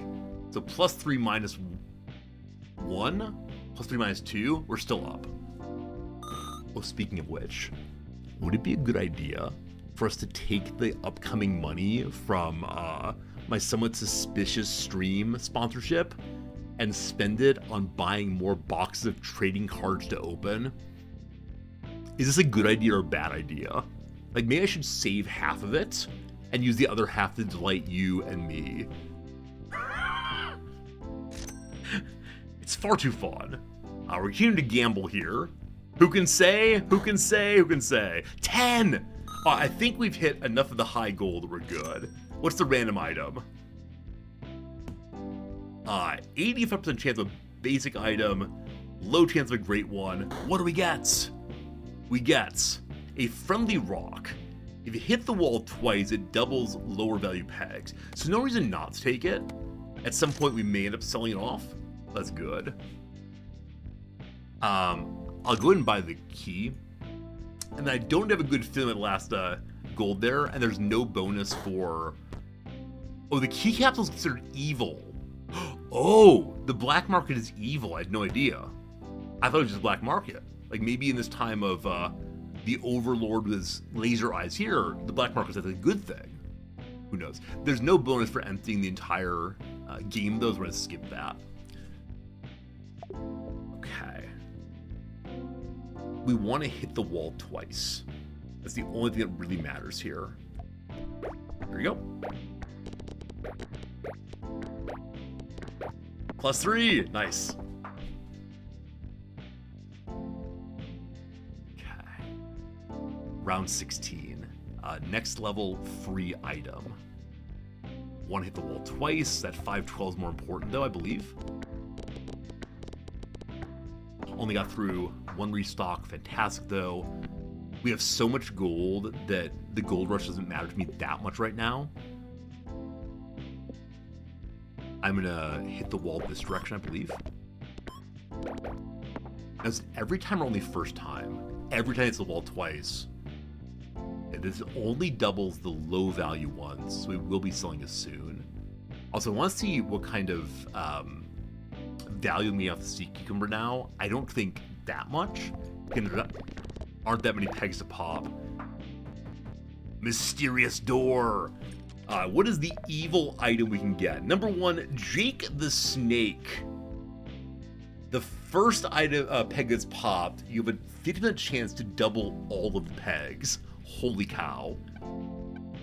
Wingless Fly. When the first peg is popped, if the first peg is popped, is the highest peg, you multiply your total score by 2.5%. Now, is that at the end of the round? I bet it's not. I bet it's only you get potentially 2.5% on the first number. I don't like that much, I don't think. Ouroboros. When you pop your first peg, it emits one ichor stream for every 10 times Nubby has died. When a peg is hit by the ichor, pass round goal items trigger. Too confusing. I like Snick. I like Snick. I like Snick. Oh, 2.5 times, not percentage? I misunderstood then. So if it's like 2 is your first peg hit, then your score becomes 5, correct? It seems not great. Maybe I'm just dumb though. Okay. It doubles this also. Oh, interesting. Good call. So doubles 700. It'd be huge early. I'm confused by it long term. Alright, sea cucumber, goodbye. You've done well. Snake, let's go, let's go. I still have no perks. Gotta fix it eventually. Does it double all the pegs? It did! It did! It did! Nice! Boss round, our first boss here, and then we get a nice item. The peg will disable a random item if it gets fully popped. So we don't want to get those fully popped. A reset. The large numbers there. 10, 24. Do they double? They did! They doubled again! I think. My item is disabled. It's already disabled. Multiply by 4. What a great level that was. Okay. Slot 5 item gets re-triggered. Jake the Snake can't re-trigger. When 15 pegs are popped, you trigger all X pegs popped. I don't have any of those, so the springy perk is better. Zone 2, we're going for the Stratosphere. We'll be opening number 5 at next door, obviously. I probably should have done that earlier. I have a giant pile of coins that's doing literally nothing for me, so opening more would have been good, so we could use slot 5. Not yet, though. I do get a double. We do not this time. So it's our first time losing on that. How about this time? I think this time, yes. Okay. Maybe not. That time it did go. Okay. Barely got over. That's okay, though. So none of the first peg pops. It has to be the top one. So it's probably better to go off the wall twice. And if we get set up in a way there's multiple along the wall like that, I believe it bounces back and forth a bunch. Well, not that time. But that's okay. Awesome. Awesome. So many restocks. Let's go, let's go. No double, though. We have 2 10-24. So if we manage to get the... if we manage to get the double here, or any restock, is going to be amazing. We did get the double. Now we just need a double restock. Alright. Alright, they combined awesome. So, I wish to unlock you regardless. Rubber Chicken.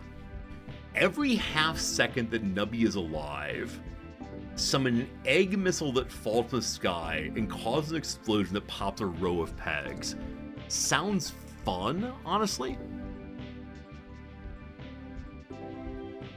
And that might be the one that I force trigger. No, we actually force trigger Buddy here because he can only be triggered once anyway. I'm gonna open another slot and reroll once. We could get an upgraded Kazoo here. I'm gonna do that. So double the peg to double the peg twice.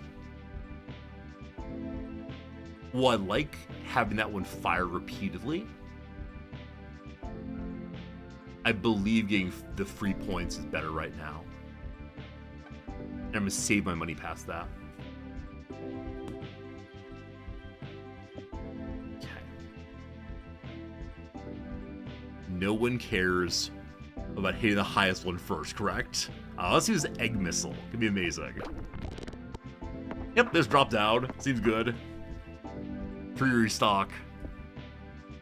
Getting closer to another 2048. Yes, we end up like 4 times, 5 times very, very quickly right now. I'm not sure what our major driver is, but something is going very, very well. I always struggle with learning like how exactly are my items interacting. As one's working well. Psychic links, I believe, pop other ones that are nearby to them. Didn't go super well that time. Okay, free loot item. Either when when Nubby dies, triggers all first peg popped. So 1,000 free points. Nothing else. Oh, actually, no, we can't re-trigger the Jacob Snake. Or buckshot. When first peg popped, if it's the highest number, it triggers slot 1 and slot 2 2 times each. Absolutely. So Kazoo goes to slot 1. And then 2 times each. Egg missiles, egg missiles, egg missiles. I think? Maybe. So I'm gonna hit the highest value first. That 2048 looking good. Got that double. Almost the triple. Almost triple, not quite. All right, what do we see this time? The Yeti. Every peg gives points equal to 15% of their number when you pop the first one. Oh boy. Okay, so in the case that 2048, it gives 28 and a little bit points, or 280 and a little bit points. So as time goes by, this gets more and more powerful, but it only goes once, unless I put it into a slot to fire more than once.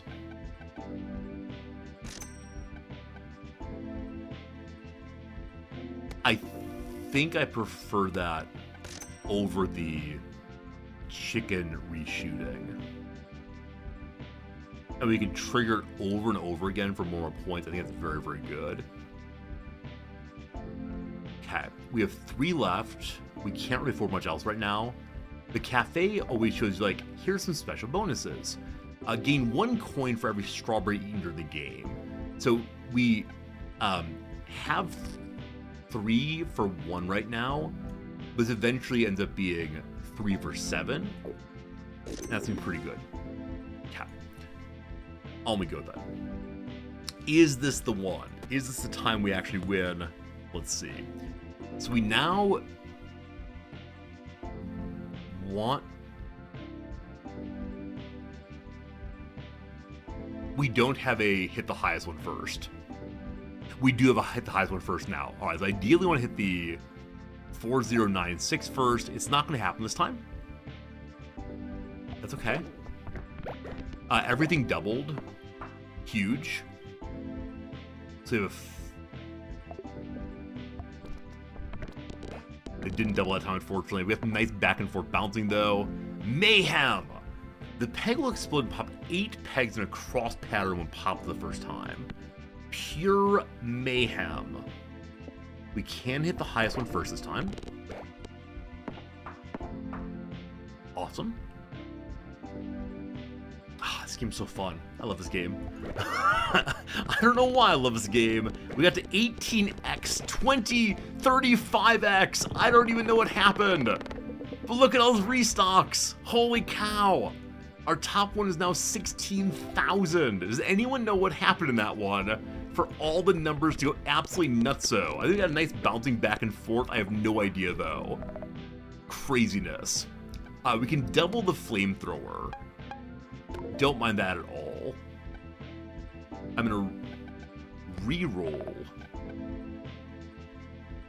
Okay, what are you? The Flaming Skull. When Nubby dies, 10% chance of giant explosion that pops everything, or 4% if you're on your last shot. That's if you're about to die. Seems spooky to me. So, 17 stocks a random ultra rare food item. We feed that. We get a $15 donut. duplicates the most recently obtained perk. So slots 1 and 2 force trigger 4 times then. Sure, why not? I was thinking buy, but no, it seems really, really good. Oh, man.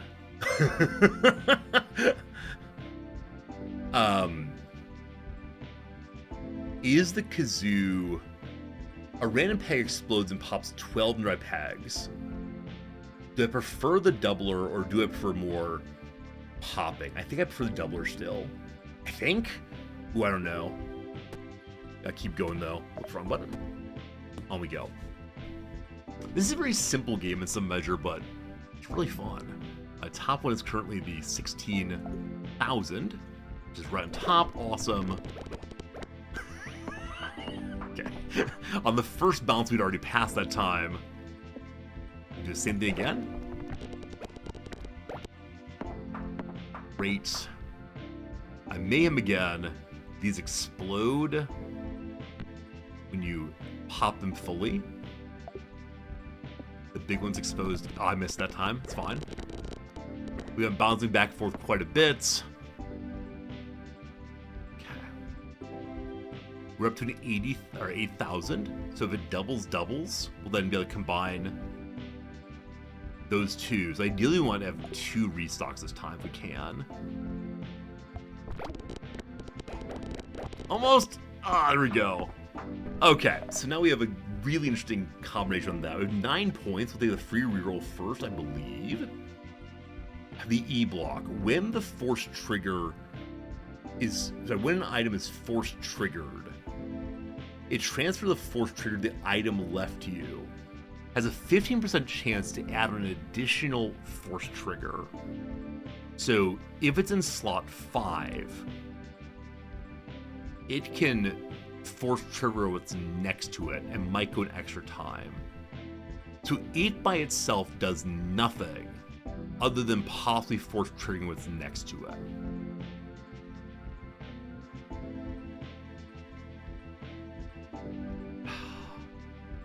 The idea of taking up a slot for nothing seems not great. I'm gonna reroll.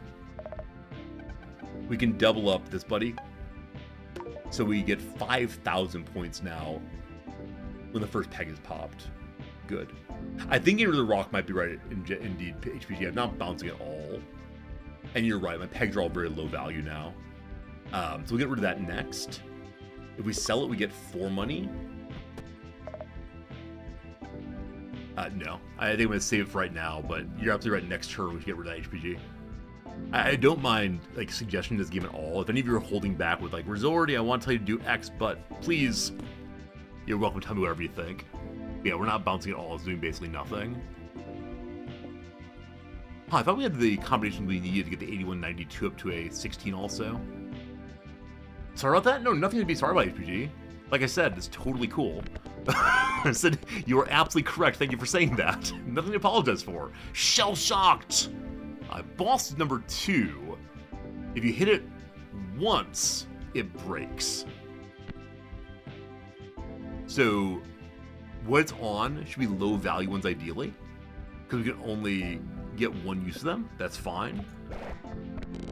The boss is dealt with. Almost double. I got double. Nice. I made it the quadrillions. I've gotten the billions, I believe. That's all. Okay, the trophy perk. If you win with Nubby not being dead, slot 3 might trigger. Might trigger. That's weird, Kemala. Good seeing you, but don't be weird, thank you.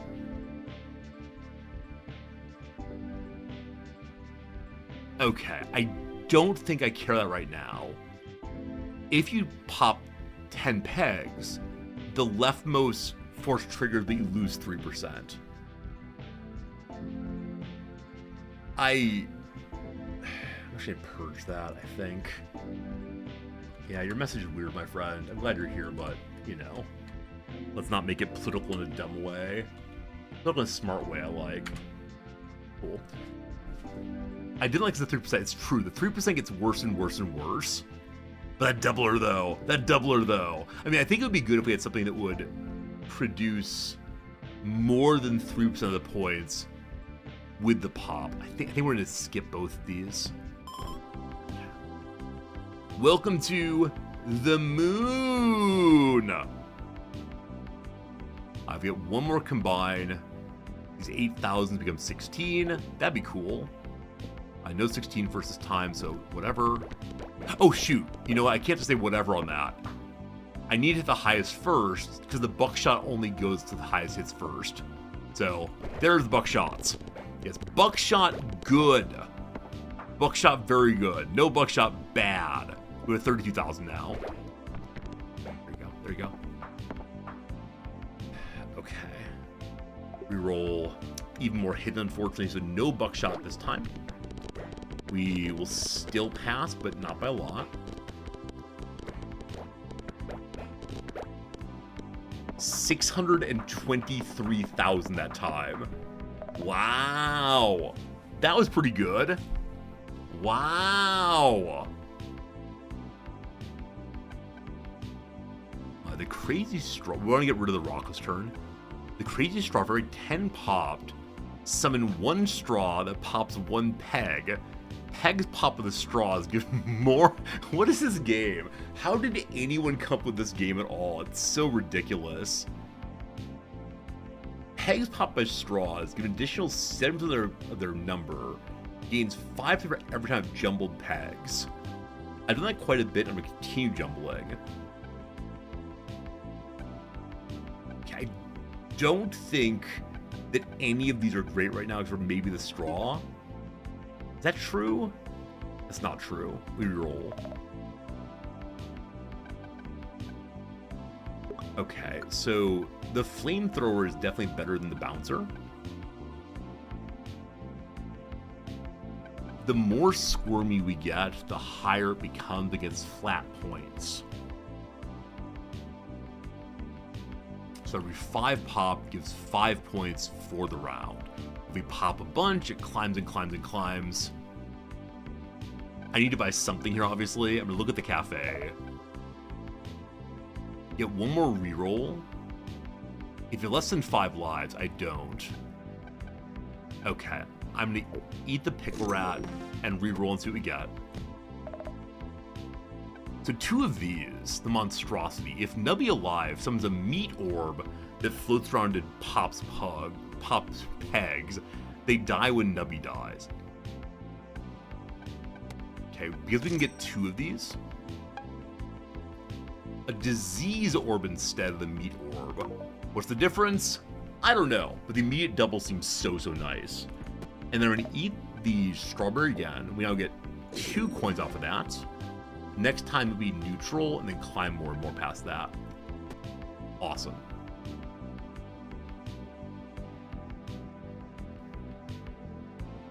Okay.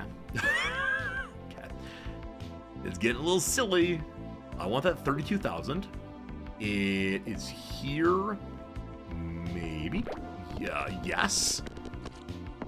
Only went up once. It's okay though. It's here again. Let's go. I missed? I actually missed that. Barely got over here. The Booger Party. When popped, emits snot shots that pop anything nearby.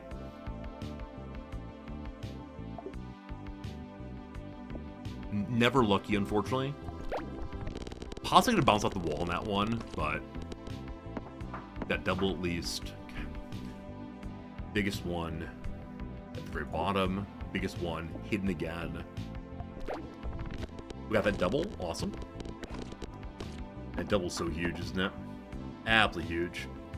What do we get this time? Ooh! A rare meaty perk. When you pop 30 pegs, it launches 5, 6, and 7 twice. Or just slot 5. Okay. 5, 6, 7. 6 can't do anything. 3 is not being popped at all right now. There we go. There we go. I think that's right.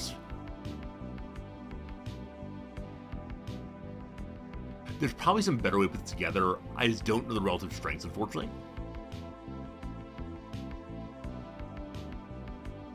Or we get a bunch more disease orbs. So number 4 never gets special proccing, so the egg missiles don't come often.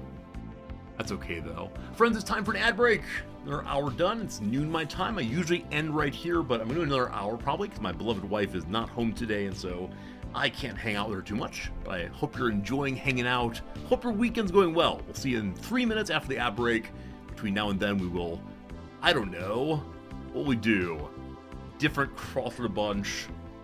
Or maybe we should do some more French. Are we feeling French? I think we're feeling crossword today. Let's see if we can get this one done. We barely started out last time. We had other things to do that day, so here we go. A word that might refer to pairs of underwear or pairs of shoes. Thongs in both cases, I believe. Cool. Now, what's happening inside the circles? Are you something Python? So it'd be probably a acrostic. Is that the word? No, not acrostic. It'd be some kind of what are words? Anagram. Anagram indeed. Blank it out. I mean, just tell me. Spit it out. A ghostly noise. A moan, possibly. We'll see. Mesh well with the group. Integrate. Mesh well with the group. Vibe? Unsure. Small batteries. Probably triple A's. Incidentally, here in Japan, we do not call batteries triple A's and double A's and so on. Our battery types are 1, 2, 3, 4, 5. Do you want number 4 battery? I have no idea how they work. A grumpy blank, an internet famous pet known for scowl. It's Grumpy Cat, and Grumpy Cat was grumpy because of a genetic anomaly, I believe. Arriving at an aha moment, or what this puzzle is doing vis-a-vis its circled letters. Like finding something? Not sure. Self-driving blank is me car. As I mentioned before, I'm a big fan of self-driving car ideas. Hate driving. It's like a train for the individual. That said, I am not against them for reasons of I want more trains. A poem written in the second person. Odes, you are such and so. Interstellar director Christopher Nolan. A first responder organization headquartered in downtown Brooklyn. Is it FEMA? I have no idea. Basic kind of earring is a stud. Cheese crumbled atop elote. Elote, that's Mexican, I believe. So it's probably, what's it called? Can't remember right now. Modern hit piece, like a review of a fancy song. Hit piece, of course, means like a piece of journalism written to insult someone with no other purpose. A hit, of course, would be like a thing with which one hits. Someone hits with a glove, for example. Not sure.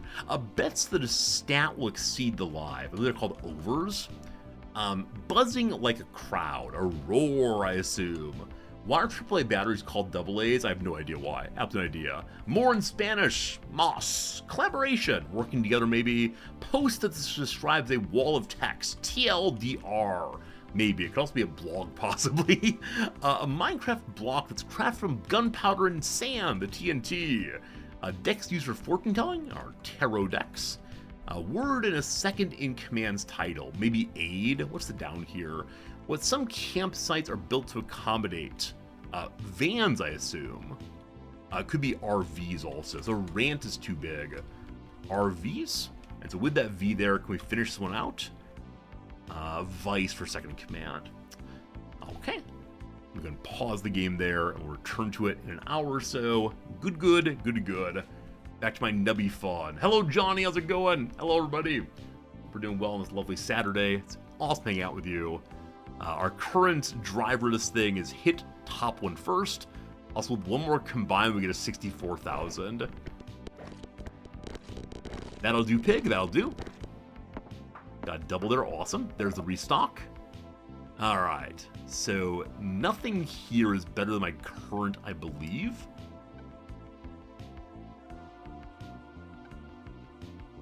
Yeah, I don't like any of those. So we roll once. Seal. First time seeing the seal. Happy seal. When you pop your first peg, 2 pegs get smacked. When a peg is smacked, it counts a peg to have trigger without having it. I don't have any halves right now. To the cafe. Tart lard upgrades the rightmost item in your inventory, deletes the leftmost item. Yeah, we've seen them before. We can upgrade our Yeti. I don't quite know how that works, but I'd like that a lot. That said, there's nothing here I'd care to sell, because I can't replace anything right now. Awesome, but no. Fava bean is random item. Let's see. We got a... affect most recently eaten food. So make another kidney bean, unfortunately. If you have a good prior item, noodle's great, but fortunately not at all. Not a great shop for us. No worries, though. Okay, 65,000. Can't get to it. That's fine. We did get a double that time. The double helped us to win the round kind of quickly. This time it's 65,000 is exposed. When you get those, you get lots of points right away. More nubbies. I mean, on the weekend Saturday stream, we played a little bit of like Cook Serve Delicious earlier, and we're very, very, very bad on it. But yeah, Saturday's always whatever game I feel like playing. And this is a game I always do enjoy at least a little bit. It's a fun one to hang out and see what's what, and then also to chit-chat with you all. I think Saturday is primarily, if you want to talk about anything, it's a good day for it. Because I'm not taking it all terribly seriously, and I'm not playing a strategy game. Now at the strategy game, it tends to be a lot easier to think about whatever you want to talk about. So, a little miss there. Get that double, please. Almost a complete clear of the map, but no double, unfortunately. So we're getting to the point now where we potentially pop everything, and it's not in a finished level. So I need something that produces more without popping, ideally. That was terrible. We bounced immediately out. This time we got our 4x. This is huge. Almost 5x. Lots of restocks. Awesome. Okay, so we can get the secret key. While I like the special items, because they can't be re-triggered, I actually don't like them long term. What do we get randomly this time? We get a dancing dino. Maybe does nothing, maybe doubles, maybe halves. I don't like that at all. Can I not sell from here? Oof. Can't sell from there, that's pretty bad. Play again. I'm feeling lucky on the gold here. We get 7 +1. +1 good. Okay, to get to the ones below, we'd have to go through the gold. And this is why I'm not allowed to have Warhammer figurines. I just keep gambling over and over again. +9, the gamble works out. What are these specials then? Receive. Ooh, flashy. Oh. We've used these previously to great effect. So when first peg is popped, a random peg emits a pulse that doubles everything nearby. This is how we increase the value of our board quickly. It is now time for me to get rid of this. Though it gives me 6,000 points repeatedly, 6,000 points is not very much right now.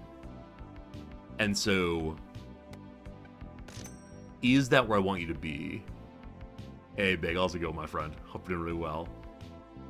So every 30, this procs twice. I like that. Or, Bagel, are you still doing violin, viola? I think that's you, my friend. I hope your violin's going well, if so. It's so good seeing you, though. Okay, so slot 5 is the hero slot, in that meaty pops 5 repeatedly, and every bounce could have it go also. That's an amazing, amazing item. I'm so glad we got that. On we go. You're still doing violining? Awesome. Surprised you remember me? I remember everybody. That's not true. The majority of people who stop by and see me, I do remember long term. 131 is the big one. It's exposed. Awesome. Here come the numbers. Oh boy, first bounce times 5. Ooey, ooey, we like it a lot. I can't get the 131 again. I can. Oh, the game is being very generous right now.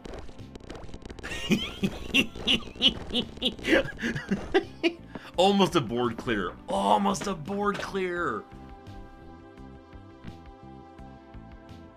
Like I said, this game is definitely Zoomer Pachinko in that it is one that makes me very, very happy. The numbers go around, the exploding goes around. The majority of time I have no idea what's happening, and yet things are in fact happening. 3x please? Oh, only 2x. I wonder if I introduced this one to like some Japanese grandmothers, what they would say. They'd be all about it. I've never seen a 2-head turtle before. When 10 pegs are popped, the lowest number peg gives 10 times its value. If the lowest number is 64 or less, it's not. It gives 1,000 points instead. I don't know my lowest, so I'm gonna skip that. We could upgrade the seal, but it involves pegs halving. I don't have that at all. We roll. We could get Evil Goose Double. This is the peg halve one. So those go together very well with the seal, but no. To the cafe. All these fava beans, random food item. Croissant perk.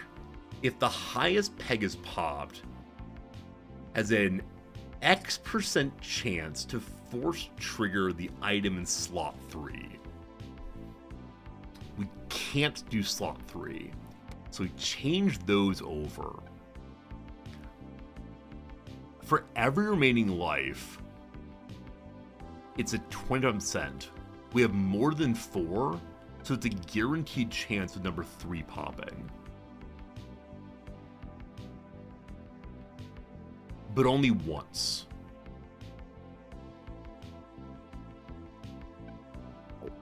I guess French perk seems nice. If we find something better that pops regularly, be good. I'm not sure. Okay, we're done for now. Round 59. Do we get to round 80 this time? Are we gonna have a big win? We might. Ouais. I've been learning French on stream. I'm ready for French perk now. We're not getting our top one this time, unfortunately, first. That said, the French thing works no matter when you pop it. Not only first peg popped. Cat. Boss round, level 60. The peg can be popped once the stone layer has been popped 2 times. So hit it repeatedly for nothing. Unfortunately, we're nowhere close to our 262. So that combining is not going to happen unless we get some very, very high levels. That said, we hit first. We've won regardless. We're going like gangbusters now. All right, 6 restocks. What do we get? Either the gourmet perk. When you pop a peg, number 7 triggers 1 time for 10 food items you eaten rather. So we get 8. We get 8 pops of whatever's in slot 7. We get more on that. Or cheese book. Every 3 seconds, force triggers everything. This is more power. Do we stay alive for 21 seconds? Usually no.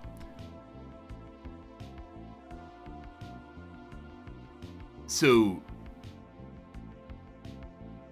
man. Slot 5 is after 30, we get it twice. And then 5 to chance every time. Versus 8 guaranteed pops at the very beginning. Oh, no pops to get any? Oh, you have at least 10. Thank you. It's not 8 pops until you get 10. Thank you for catching that.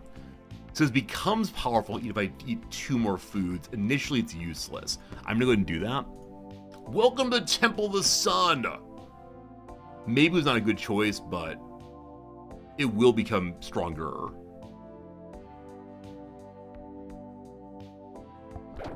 Miss, unfortunately. Still fun. So next shop, we have to eat 2 foods no matter what. There are now 2 262s. Awesome. Making it much easier to hit that first one. Great. Great. I see the next shop. Hopefully get some cheap foods. Wouldn't mind that at all. There's a 524. Big winner that time. So we don't have nearly as strong of a an engine this time as last time. I thought we were kind of sneaking by occasionally. What's the highest? The 524 in the bottom corner. Up here now, awesome. And I guess once we get close to the end, sneaking by is okay. We can double the chicken.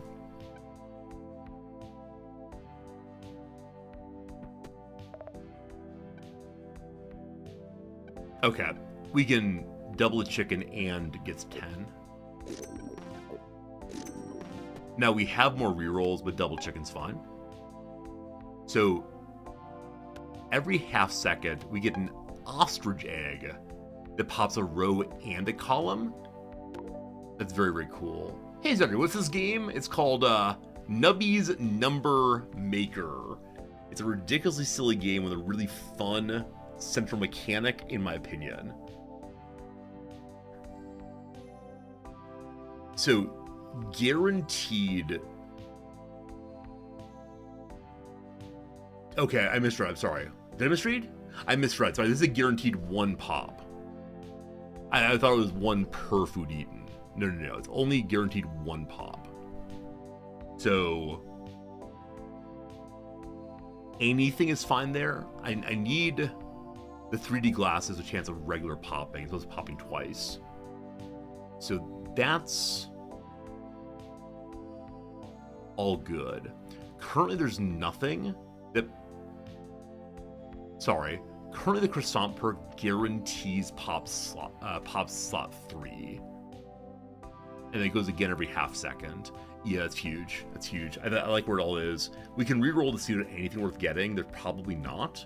But they are free this one time. And no. We used the all-seeing pyramid last time. It's insanity. If you're able to have an item that triggers over and over and over again, then it launches more and more God Rays. And the God Rays can clear the map very quickly. We used that last time for big win. It does not synergize well with our build. We have nothing that pops over and over and again.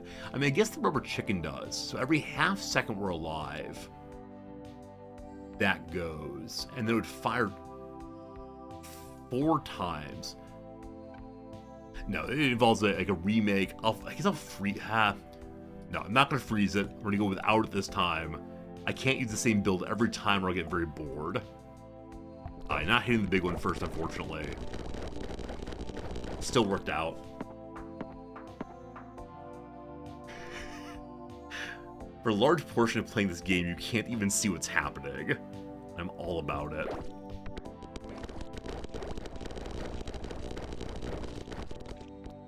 Almost a board clear. Almost the board clear. Special round, Don't Touch Me. When you pop the blowfish, it's more likely to double than to half everything. Well, let's see what happens. Somehow at times 20, it must have doubled a bunch. So 1.4 million is our main one right now. And I can't get to it, unfortunately, so... we'll see if we pass this time. We are going to pass by more than enough. Some big combinations again. Round 70 will be upon us in a moment here. Either the Book of Moon. When Nubby dies, number 6 goes for 7 rounds we have this in our inventory. No. That's an early game one, not late game. Another springy slot 5 gets more procs, absolutely. Round 69. I want the 2 million. We roll for it, we get it, awesome. Instantaneous, huge win. Okay, what am I looking for? What am I looking for? I mean, more food, more good. I need to have 10 more foods. Maybe the gourmet perk is better early game, and you start eating everything. Got a lot of money, though. Reroll is... I mean, what am I even looking for right now? A second Yeti, obviously. A second 3D glasses. Or to mod something entirely. But I kind of like how it works right now. So to the cafe. Okay, one more reroll. Neutral coin. Reroll cafe food. Fine. Pardon me briefly. Reroll. We could move from anything to the tardigrade. If peg have, no. I mean, we do ultimately peg have, or have most pegs, but probably not. So we have the hot dog, get a coin for remaining lives, one more rare food, another reroll. All right, that's 13, 14, 15. A free Dave the Tomato. 50% chance to double your coins. 50% chance to set it to 0.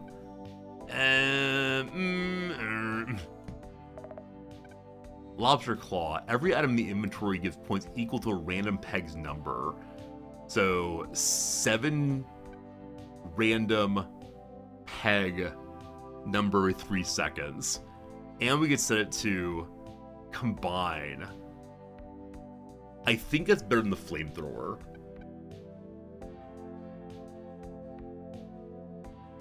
And I'll put it in the flamethrower spot, I think. Okay. Do I feel lucky, Punk? Actually, doesn't matter at all. There's nothing else to buy right now that I care about. So, on we go. We have 10 rounds remaining. The 2 million's hiding from me. It's okay.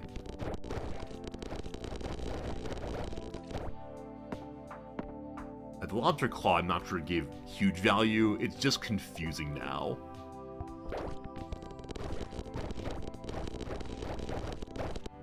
I look forward to trying a harder boss, like harder levels. Number Mania.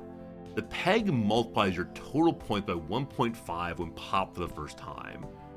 So I'll pop it late if possible. Awkward positioning for popping it late, unfortunately, so... Yeah, that was terrible. It's a much better spot now. We're fine. We're fine now. No worries, no worries. Having both of them in a high slot was the end of me. 2.9 still top one. We have 1.4 out there also. Close but no cigar. Though this game is ridiculous, it does feel kind of chill also. I guess the music in the background's kind of chill. We get one combined, we end up with a 4 million. That's at this time, there's a giant hole there. It was not great. Okay, we take our reroll. What am I looking for? Probably, I mean, the Yeti or another lobster claw. What do you do? Oh, right. So this fakes the thing to its left. We can use that to get our random upgrade more and more and more. But I don't know how that works here. It is such a good item, though. It mutates in the one next to me. Oh,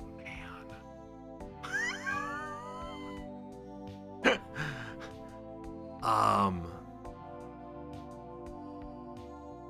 Too confusing. We're skipping it. Free reroll. Let's go. Nothing good. Eat that kidney bean. Receive a second kidney bean. Cool. A lentil. Randomizes the items in your inventory. I mean, not today. Not today. How many up to on food now?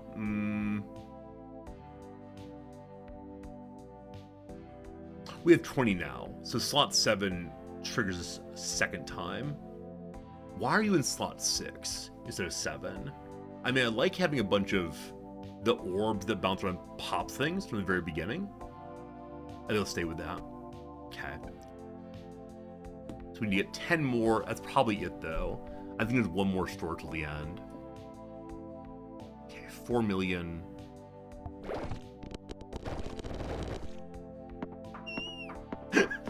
I bet by the time you're at the end of the level, or at the end of the game like this, either you have a really, really good, productive setup, or you just die.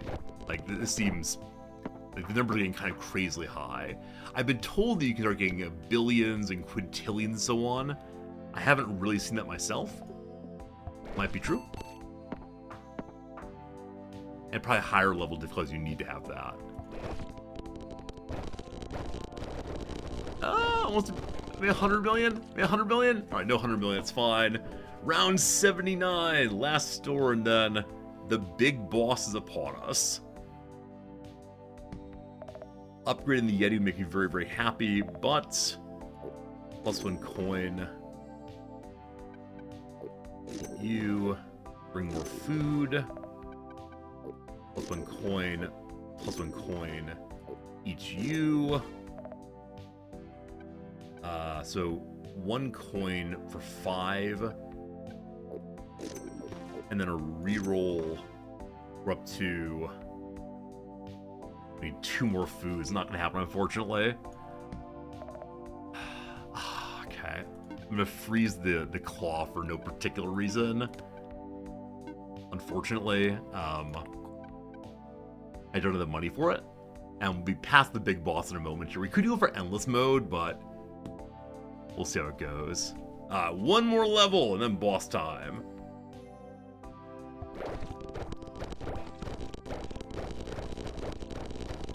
Board clear? Not quite board clear, but still very, very good. Who's the final boss? What? It's Tony with lasers! He shoots lasers from the eye. If a peg is hit by a laser, its number is reduced to 1. So you need to finish this one as fast as you possibly can, because his laser beams will take out your highest level ones possibly. Hey, Mr. Thorpe, what's this game about? This game's a combination of Pachinko and Slay the Spire. You get various buffs and upgrades and items that work together as you pop different kinds of balls here. If you want to say this is a ridiculous game, I mean, you're not wrong. We've won. Cool. My friends, I give you victory. We have 5 victory points. I believe it's enough for us to open up the next level of the game if we want to. We can keep going. I honestly don't know how endless mode works. We're in the universe. Like, will there be more bosses eventually? Will we lose repeatedly? That's only one. Good. Almost a half billion at a time. And you just watch like the numbers get higher and higher, I guess. Cool. So you do get shops still in endless mode. I see that. We roll for the 8 million. 8 million, yes. So we're so dependent now on, does the 50-50... Right, does the 50-50 double peg proc? If it does not, I think we just lose. It proc the times were great. What if an achievement for getting level 100?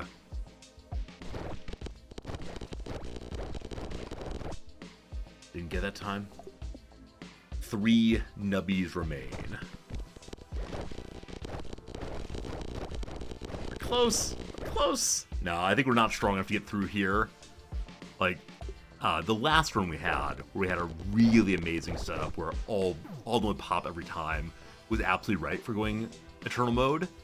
This one is somewhat less exciting, so I believe we actually don't die here. Made it to a store.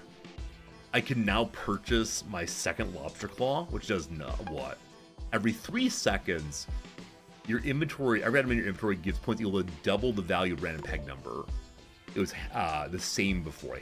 Same number as opposed to double number. Cat. And then on food, we need to eat 2 more foods to get a further proc of the monstrosity. That's plus money. Tartlard. Upgrades 1, destroys 1. Okay, why are you in number 6?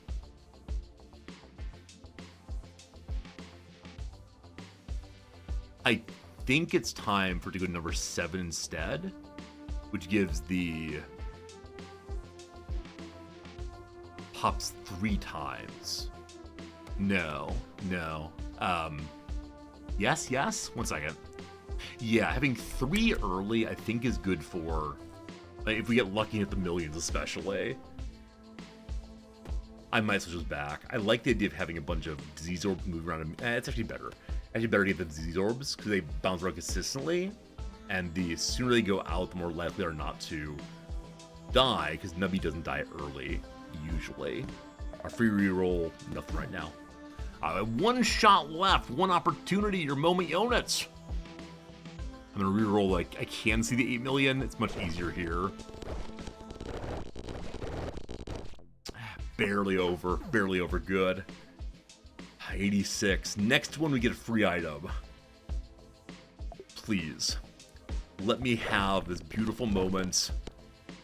Game says no. Alright, we beat the game, but unfortunately, boom. Our score was 2.7 billion, a high score of 509 billion. Amazing. As last run. Cool. Sad trombone noise, it's true. However, we did win big. And may I see the next boss? Unlock the next boss. Hello, my name is Octony. From Tony to Octony. Squids are much more likely to appear Nubby marked, and they cost less also. I don't recall what squids do, but I'm guessing if you play as one, you're playing squids. Whichever way, friends, I hope you had a fun time today. I certainly enjoyed myself. Always a nice time on the Saturdays, hang out with you all. I believe we should probably find someone to raid host real quick. I want to say thank you again for spending time with me as always. Who was the person we were watching earlier? Tomorrow, we actually will be having a stream, though not on this channel. If you want to know what channel, type in !secret. You'll get to go ahead and check it out over there. This person's playing a RimWorld-esque game. They remember our community. They seem nice. And so consider checking them out. Random and Lost here. We'll raid into them. You'll learn more about the amazing cultivation simulator. Chinese RimWorld. And I swear it's not half bad game at all. Okay, we raid Random and Lost. Back tomorrow with, some World of Warcraft. Over on the secret channel. Just click the link in the channel right now. You get a little preview where it is. I look forward to it. Thank you all again. Monday stream. Some new strategy game. Today, goodbye. And thanks a lot.